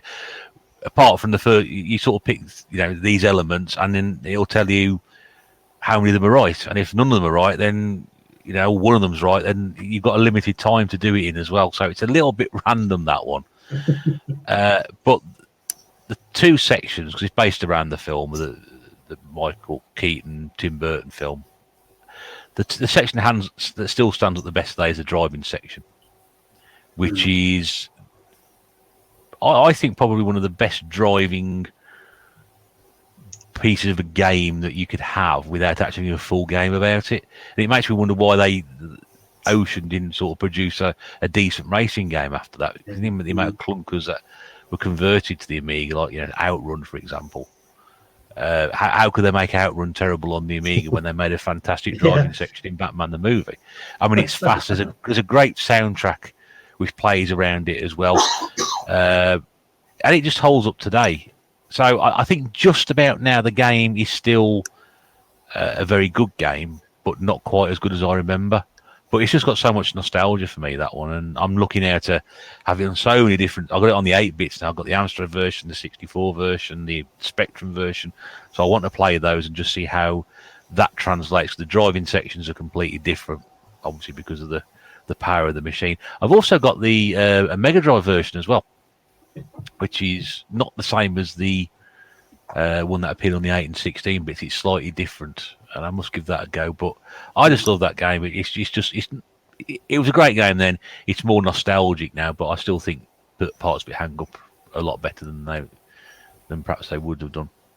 Is that the game that... Sorry, Pete. I was going to say I've only ever played the NES version. I think it was Mark Geordie Slasher. I think might have been him that mentioned it was really good, and I played it on the back of that, and the NES version is actually still really good as well. But it's probably a different game entirely. I think it is. There's a Batman game on it. I've got that one on the NES, and I think it is a completely different game. I think it's just based. I say that, but it's a Sunsoft game, so I'm pretty sure it's an original, slightly original, different variation on that. Go on, Sean. Sorry, you were going to say. Yeah, the game you're on about, is it the one that David Birdsall keeps buying? For Amiga. They must have about 10 copies of it. I know he likes it. Quite a lot of people like that game. It's at the time it was so well reviewed. It sort of set the benchmark for film tie-ins. If you were around in the 80s, there were an awful lot of those. I think it was a Spectrum one, which was isometric. It's not that one, is it? No, it's a completely different game. Because there's the isometric Spectrum one, then there's Batman the Caped Crusader, which is a completely different game, which is based on more comic book, and then you've got this one based on the film. So, have you played this one, Rob? Or no, I was going to say even though I was old enough, I was slightly later to gaming, so I kind of missed the micros, even though I am old enough to technically have owned one or been bought one and been able to play it. But yeah, no. I'm lacking on a lot of micro stuff. Worth getting into if you ever get the opportunity to do so. Mind you, it didn't have to be like me and Sean then, and just buying cassettes. Buying cassettes in this day. Get sent into the hit squads. They're coming back. I'm not buying hit squads. No, that's a rumor. I'm collating, amassing, and other words which don't mean collecting them. Curating, bringing them together in a form of a collection, but not quite. No, not collect them. Right, let's move on to the final choice in each, and then we'll go. We'll just go through random list after this, see if there's anything missed out. Pete, your final choice, please. This is it's on probably one of my least appreciated consoles of all time, the N64. And it's Bomberman 64, and it's probably not the best version of Bomberman you can think of, but my favourite version of that series begins with a D because it's Dino Blaster. But do you know, I'm glad you said it, because I was going to say Bomberman at the end, but I thought, no, that comes as a D for Dyna Blaster, because that's the version I played on the Amiga. on the Amiga, For me, yeah, my that's the one that I favourite really begins with M, and that's Mega Bomberman. Mega Bomberman. Mega Yeah, Bomb, there's yeah. I was thinking that was all like Super Bomberman and everything as well. But Bomberman 64 is kind of special to me because like we had one friend who had an N64 when I was growing up, and like the rest of us all had PlayStations. And we'd all sort of go around at his house like every couple of weeks and just have like monster sessions on stuff like Perfect Dark, Mario Kart, occasionally Smash Brothers. But just every so often we'd fire up Bomberman 64 and just all play that together. And we didn't play it often for some reason, but whenever we did, it was just like the most perfect fun in the world. And just the simplicity of it. And it was literally just a basic bog standard Bomberman game. But just the sheer joy of just sitting around the TV with three of your friends and just blowing each other up with bombs. It's just simple fun. And I know they brought out like Bomberman Hero and stuff on the N64, and it was like more like a 3D platformer and things like that. But just the simplistic Bomberman 64, absolutely loved it. And apart from Dyna Blaster, that's the one really that's the only one that I've properly spent any real time with. But yeah. Not a lot more I can say about it because it's just Bomberman, isn't it? Everybody knows what it's like. But exactly. Again, it's like Bust a Move and Bully. You know, it's on that list or that everybody place where you can play games. Yeah, everyone should have played it. Or I agree. Yeah, it's like I said about the music on Excitebike. I always get the music from Bomberman stuck in my head as well. But that's more from playing Dyna Blaster. But yeah, just absolutely. It's just I don't think it got reviewed too like favorably. I think it's probably like one of the dark horse of the series, but to me, it's my second favorite in the series just because like the memories I've got are just sitting around with my friends, all just having a good time. And I mean, we did it with other games, like I said, Perfect Dark and Mario Kart, and we played on. I had the multi-tap for the PS1 as well, so we played a lot of like Micro Machines and Circuit Breakers. But Bomberman was always one that we always went back to, and I always, if anybody mentioned it, I was always up for a game on it. Really enjoyed it. Yeah, good game, and I agree. It's a perfect party game, but it's also a lot of fun in your own as well. It doesn't necessarily need to be played with everybody, but it elevates it a bit higher than it should do. Sean, Rob, any experiences with Bomberman? No. Loads. No, my favourite version was Mega Bomberman. I've got a Christmas story involving Super Bomberman, which I actually did a story for a Pete Armour video when he did an extra special. Just basically, when I was a very young boy, we used to always go to Butlins every year for Christmas. We used to meet up with his family that did the same thing. They always brought a SNES and they always brought Super Bomberman. And when we had a moment, it's like, oh, do you want to come back to our chalet? We'll play the SNES and play Bomberman. I mean, they only had 2 pads, but it was, sort of a winner stays on thing, and absolutely adore the game. But the only thing I can add to Bomberman is also the worst version of the game does begin with B as well, and that's Bomberman Act 0. But yes, that's on the 360, isn't it? Bomberman. Sorry? That 360 version. Is it original Xbox? No, it's on the 360. I don't know if it's on the PS3 as well. Possibly is, and it's not an exclusive, so it probably is. But yeah, they went 3D and made him, I don't know, look like a lot different. He was not cutesified, put it that way. It's like all cybery and something out of Dark Souls or something. I don't know. Sort of that armor appearance about him. It's one of the things where you think, what were they thinking, really, when they did this? It's like they think we need to do something fresh and new with this franchise. No, some things aren't No, broken. you don't. Fix them. Just make another one for you. They learned their lesson. That's it. Yeah, I forgot that one existed actually. Yeah, it doesn't even resemble a Bomberman game. I don't know why they did that. Sean, what have we got for your last choice? I was tempted to go with a first-person shooter.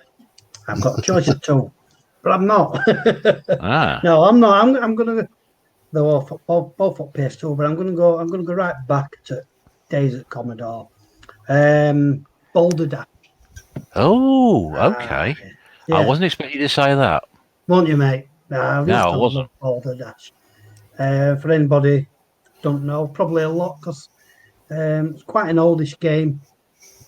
It's a puzzle game, I'd say. You basically you've got to make your way around a maze, if you like, collecting diamonds. There's rocks placed around this maze, and the way it kind of works is, like Dig Dug, where you work your way through the terrain.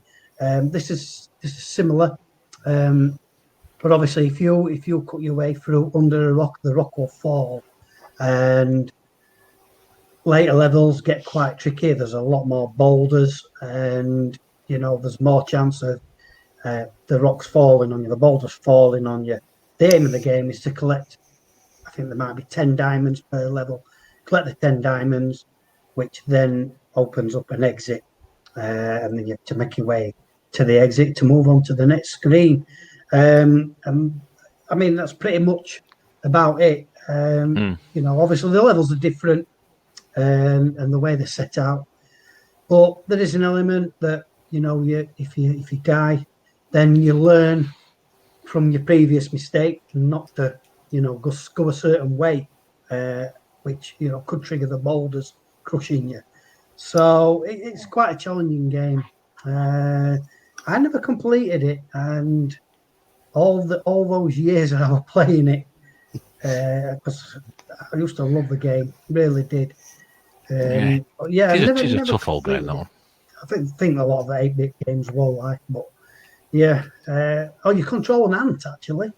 I don't think I mentioned that, but I think there was one sequel, Boulder Dash 2, if I'm not mistaken. But other than the 8-bit systems, it never really made it out of that. I think there was an arcade version. Yeah, there is. There is. It's on my Pandora, yeah. There was Rockford series of games. Well, that's slightly the same thing, but slightly different, wasn't it? I remember back on the Amiga, we had one that was just literally called Boulder, and it was spelled as in like the Norse god Boulder. Oh, yeah. But it was exactly the same as Boulder Dash. But you played, instead of playing as an ant, you played as just this dismembered head of Boulder. And for some reason, you were just digging around underneath rocks and stuff. It was obviously they were using like the name kind of connotations to some people associated with Boulder Dash, but it was like a public domain version, like a complete rip-off of it. But I've never actually played the actual Boulder Dash. It's a great game. Yeah. You've got really old school with them. You've gone really old school with your choices. Yeah. I have, mate, yeah. Give the old 8-bits a bit of a shout out. There's a couple that you missed off there that I thought you would have gone for. But yeah. Right. I'm on the list. Go on. They may appear in the appendix at the end. We'll have to see. Rob, your final choice, please. Well, for my final choice, I did want to pick one. I was going to say, I dare use the phrase that we were talking about earlier, the HG one. There are plenty in front of this which I could quite easily pick. Am I allowed to mention a couple now that should be there, which you probably won't pick? Is that all right? Yeah, go on. Let's just say Borderlands would probably be in my top 3 by a mile, and its sequel, and probably a game like Bulletstorm would be in front of this as well. Yeah. But the game I'm going to pick, is it a bit of a brave choice? Every pun intended. Is I'm actually going to pick Brave, the game of the Disney film. Based on Disney. Oh, yes. Wow. And the reason why I'm going to pick I don't actually have a physical copy of this. Obviously, I need it for the full set. But it was Once Upon a Time. It was part of Games with Gold. Once Upon a Time. Disney thing. That actually wasn't intended, but that's very good. We'll take that one. But it was part of Games with Gold. It was obviously they said it was an easy completion, and I'm just like, I'll give anything a try. But the one way that I describe this to people, and a lot of people then it piques their interest a little bit, and they go, "Oh, Mike, does that go now?" Is describe it as a twin stick shooter 3D platform. And because obviously, I don't know if you know the film very well. It's obviously about the Scottish young girl called, I think it's Meredith. Is that her name? And obviously, she's an archer. Meridia or something like that. Oh, is it? I know. Meridia. I can't remember. But anyway, so it's a twin stick shooter 3D platformer, and it was just so much fun. because I mean the elements that they added to it, because you could you had like different types of enemies with regards to the fact that you could have 3 different types of arrows. I think it was 3, or was it 4? I can't remember. No, it was 3. You know, you had one that was fiery, one that was ice, and one that was green that represented some sort of leafy rubbish. And basically, one of them would be most effective on a certain type of enemy as well. So obviously, if you had the fire one and you was coming up against an ice enemy, obviously it'd be more effective. All 3 would damage everything a little bit at least, but you always had that one weapon that was more effective on the other, and you'd use the shoulder buttons to sort of cycle between them as and when you needed them. But I was going to say, it's just an element to a game that I've never really experienced, and obviously it plays as a twin-stick shooter with a bow and arrow type thing. And there's also, and I don't mean you, there's also levels where you play as a giant bear as well. I mean, what's not to love about that? Every now and again, there's a section where you play as a giant bear, because doesn't she turn into one, or her mum turns into one? Her mum gets turned into a bear in the film. That's it. And I think the idea is you're trying to turn her back, but there are little areas where you actually play as her mum as a bear as well. I was going to say, just what's not to love about it? I remember having so much fun with it. And I always bring it up. I mean, it's not just, again, it's multi-platform as it's game, but yeah. When people go, oh, have you got anything, that's a bit of a hidden gem that you wouldn't normally play, or something you really enjoyed, I always bring up that game. I had so much fun with it. I was going to say, it's just a concept I'm the same with it. To anything else. Unless you can, Pete. Sorry, it's I was going to say I'm like always the same with Cars 2.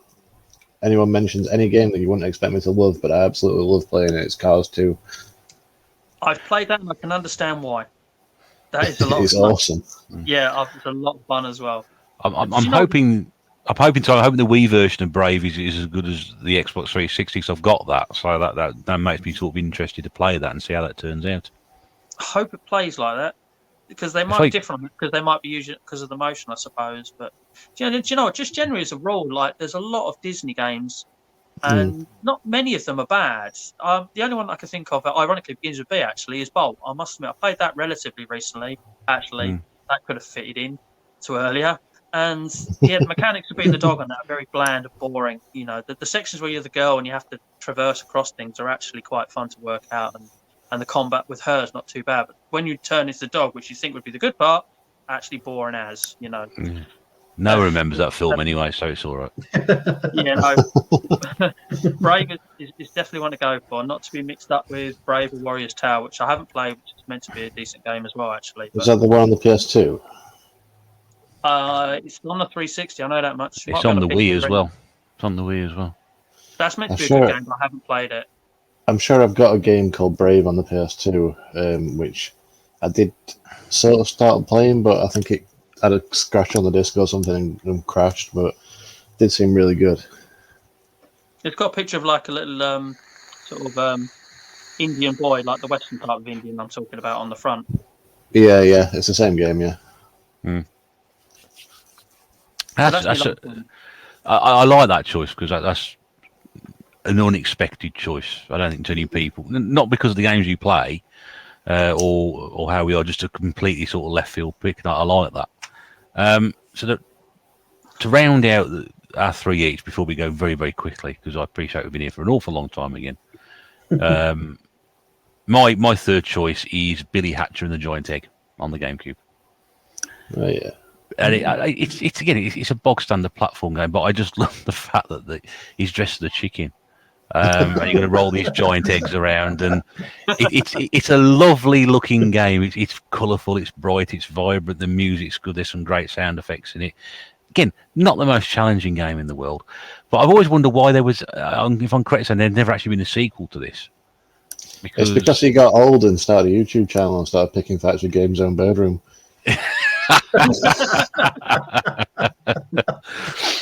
But I don't know. It sort of game that was crying out for a sequel, because I used the Billy Hatcher character in the Sonic racing game series.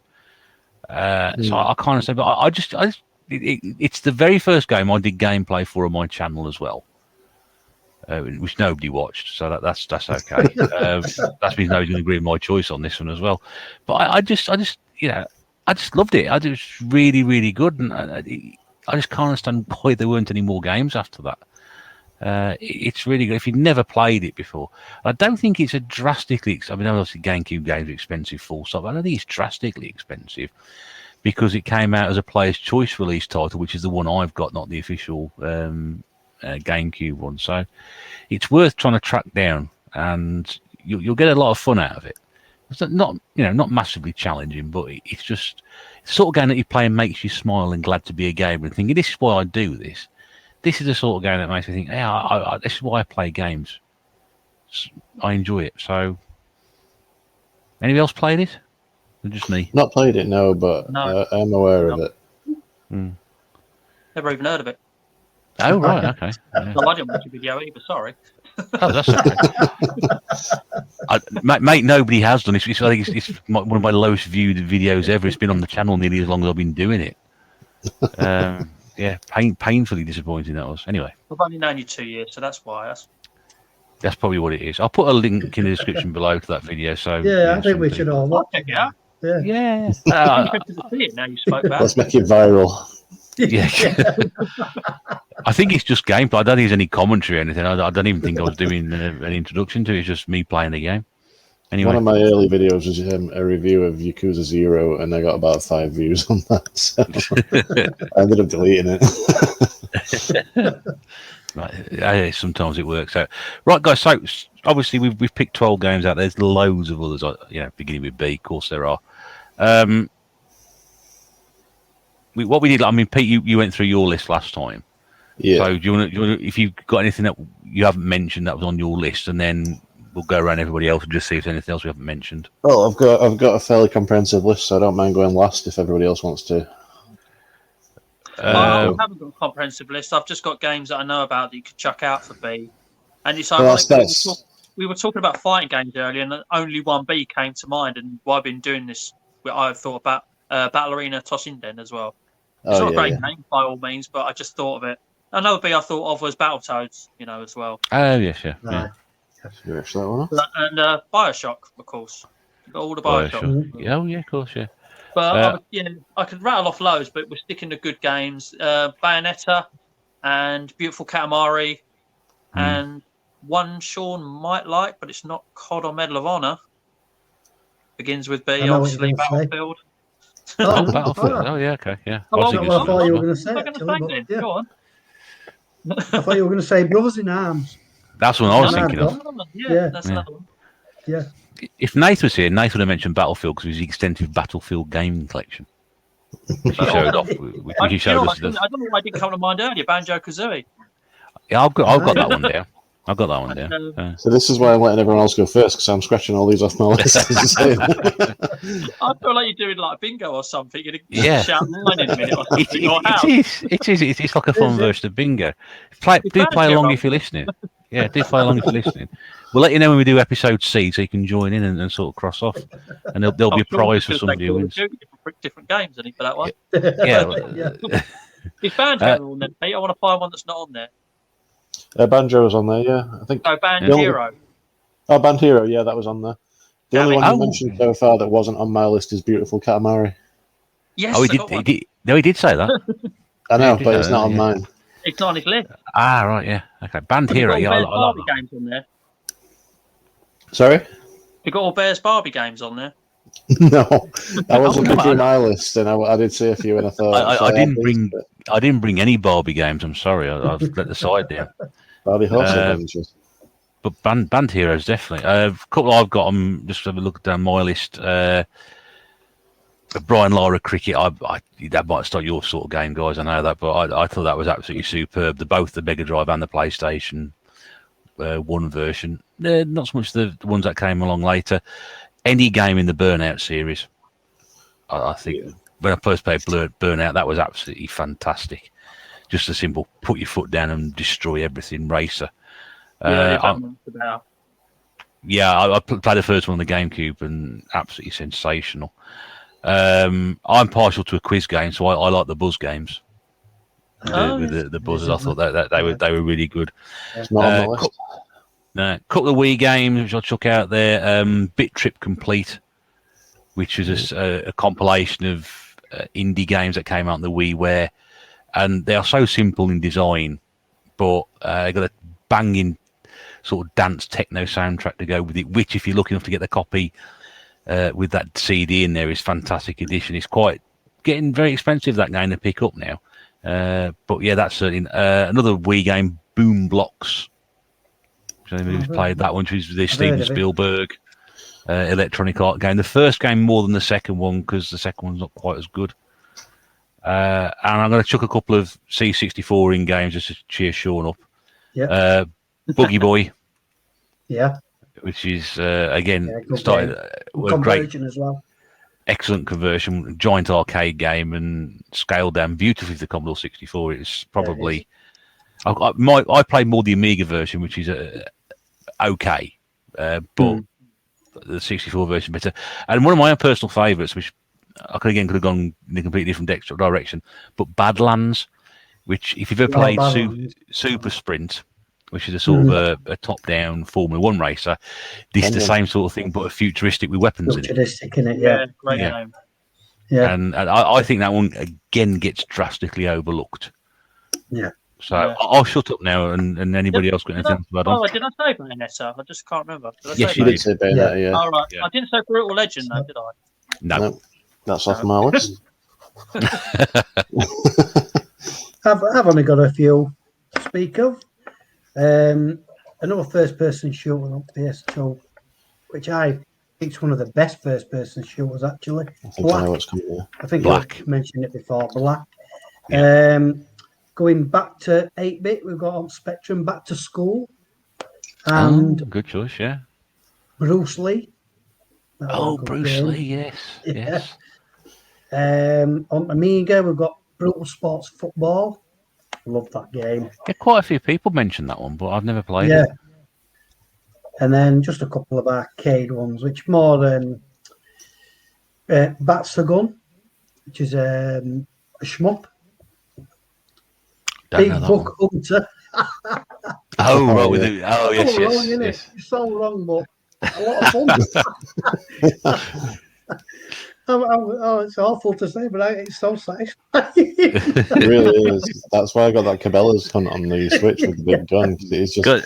I wouldn't harm a hair on an animal's body, but I just shoot him on the gun. Just point out the big buck hunter. You don't have to go around shooting John Candy from the film. Oh. And then one I've only recently, it was when we went to Arcade Club at Leeds. And it was Eddie that we're raving on about it. Bishy Bashy. Yeah, me and you played that. I remember me and you playing that. Yeah, just not being able to figure out at all what we were supposed to be doing. But it was such a good laugh, though, wasn't it? Yeah. Just bashing, well, like I said, bishy bashing stuff. A lot of fun. But yeah, that concludes my list. Go for it, Pete. What have we got left then, Pete? This is just it's obviously it's not everything that I've got that starts with a B. It's just stuff that I thought was noteworthy. Bad Dudes versus Dragon Ninja. Yeah, which is one of the most overrated bags of arse I've ever played in my life. It is a bit.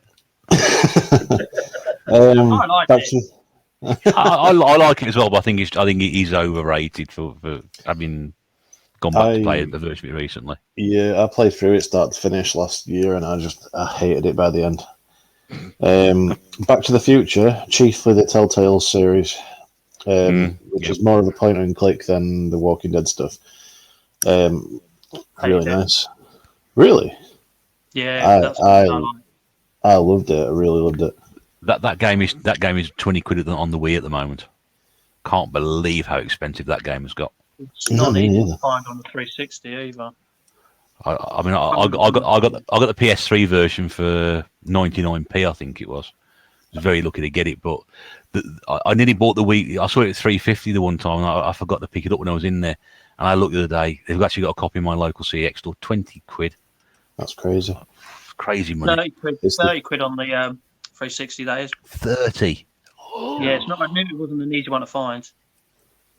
I think I got it digitally on the PS3 for a couple of quid in some kind of sale. It was a games with gold, so I've got it digitally and I've done it. That's why I know I don't like it. Didn't like the point and click. I like them as they are, the Telltale games. What they usually do. Yeah, I'm going to say they started off like that because they did like the Sam & Max games and stuff like that as well. So they've like just evolved into something better now. But I still loved Back to the Future. I mean, I love the franchise anyway. Balloon Fight. I'm surprised no one mentioned that. Which one's that? Sorry.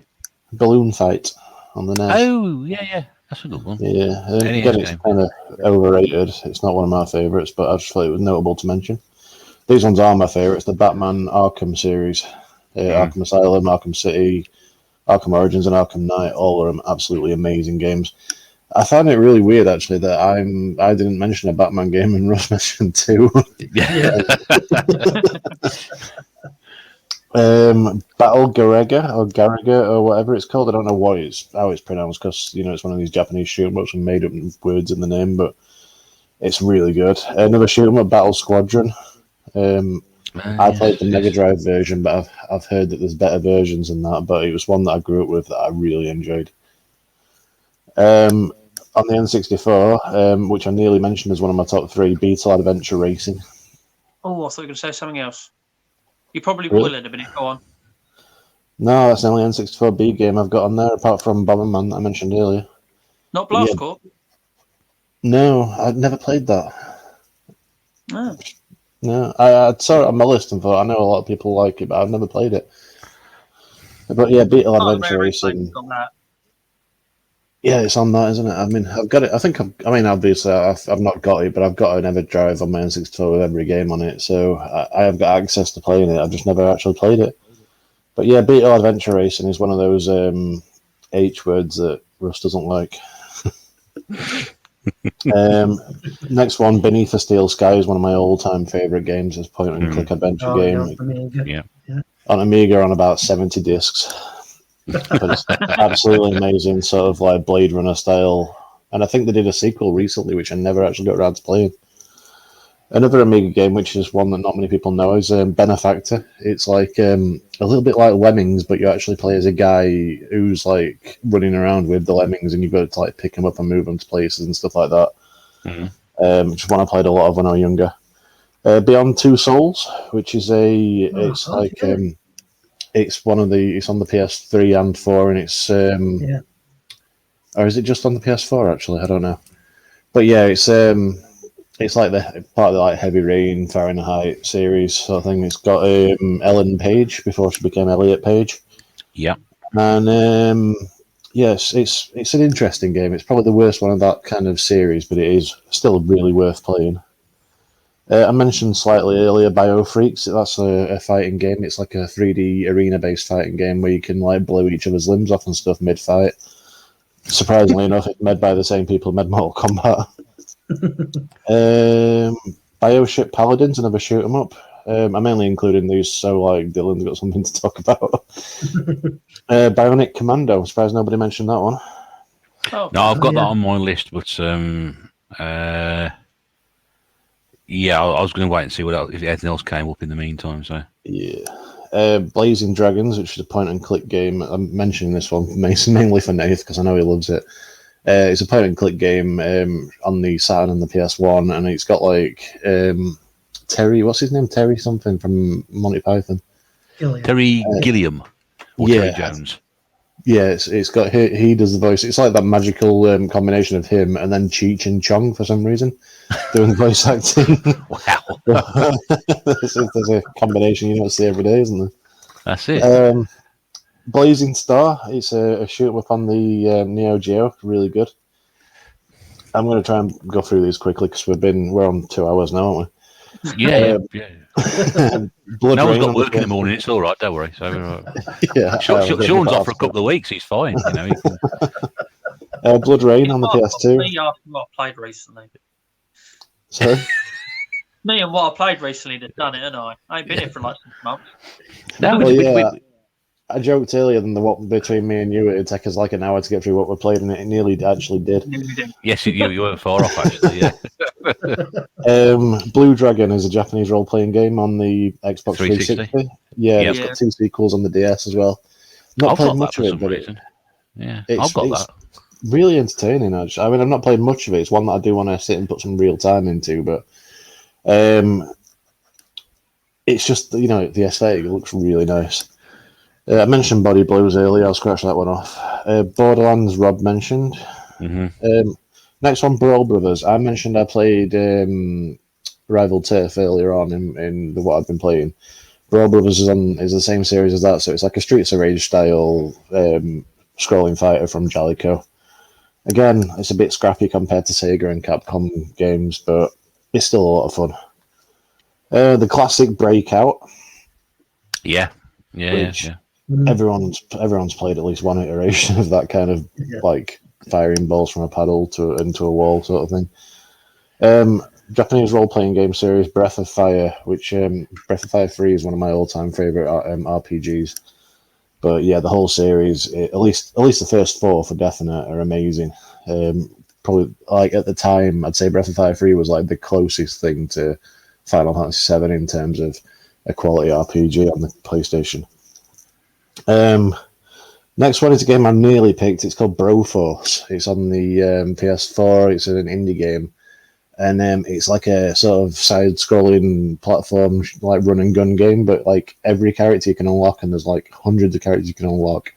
They're all based on like 80s action films, so you can have like, you've got like Terminator, you've got Rambo, you've got RoboCop, there's like Ellen Ripley, Snake Plissken, there's Highlander, there's Conan, there's anyone you can think of is like playable in this game. But it's just like really like comedic as well and hyper violent. It's a lot of fun. The Broken Sword series, point and click games, everyone played those. I can't believe we haven't mentioned those either. Well, No. Bubba and Sticks, anyone play that on the Amiga? no, I know of it, but I've not played it. Yeah, you're like a country bumpkin guy, but you've got this like sentient stick that you can use as a weapon, but you can also like place it into like the scenery so you can get around and things like swing on it or climb on it and stuff like that. It's really fun for the time. Bucky O'Hare, both on the NES and the arcade, 2 different games, but they're both really good. Yeah, the arcade one's like more like a sort of Konami style brawler, isn't it? Whereas on the NES it was like a Mega Man clone. Buffy the Vampire Chaos Bleeds. Really good adventure game based on a franchise I don't really care about, but Is that game on the Xbox? No, the first Buffy game was on the Xbox, but Chaos Bleeds was on I think it was on the Xbox, but it was on the PS2 as well. Right. It was based on a book, but it's really good, really well written story, and if you can get past all the annoying Joss Whedon style dialogue, it's really good. Rob mentioned Bulletstorm. Yep. Burger Time, one of the worst games I've ever played. It's an arcade classic, though, isn't it? Yeah, but it's still terrible. Yeah, I didn't mean any good, but it's an arcade classic. Buster Groove, which is it's a dancing game, but it's sort of built like a one-on-one fighter sort of thing. You've got health bars. It's one of my favourite games of all time. And finally, the game that I've been mentioning for the last few weeks, Brave Battle Saga, the role-playing game on the Mega Drive and Evercade. And that's that's my big list of everything.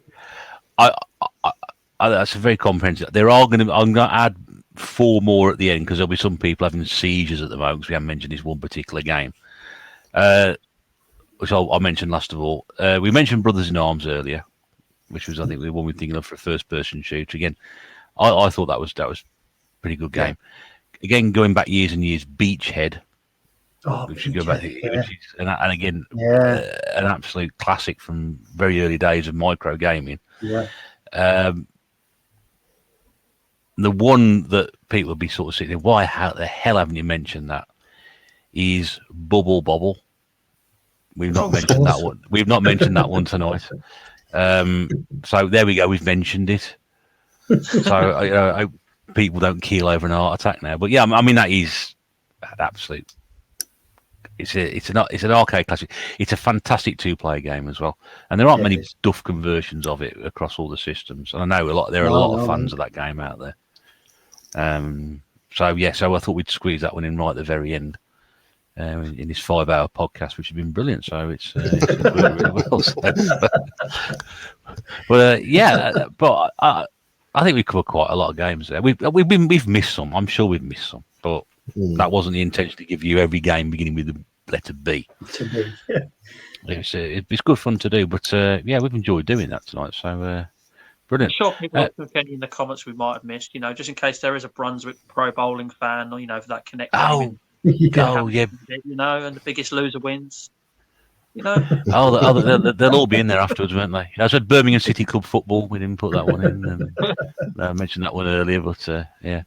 Anyway, so we'll wrap that up for this week's episode, and it just remains me to say thank you to all the chaps for calling in and giving up their time once again this evening. As we mentioned before, you know, this is what we do. We all have our own lives away from this to get together once every couple of weeks or so, whatever it is, whether it's whether Eddie and Nath are able to get involved or what have you. It's nice to rotate the panel, and hopefully it won't be too long we can get Eddie involved, but because his working pattern is slightly different to try and get recording him, but we will try and work with him and try and get him on.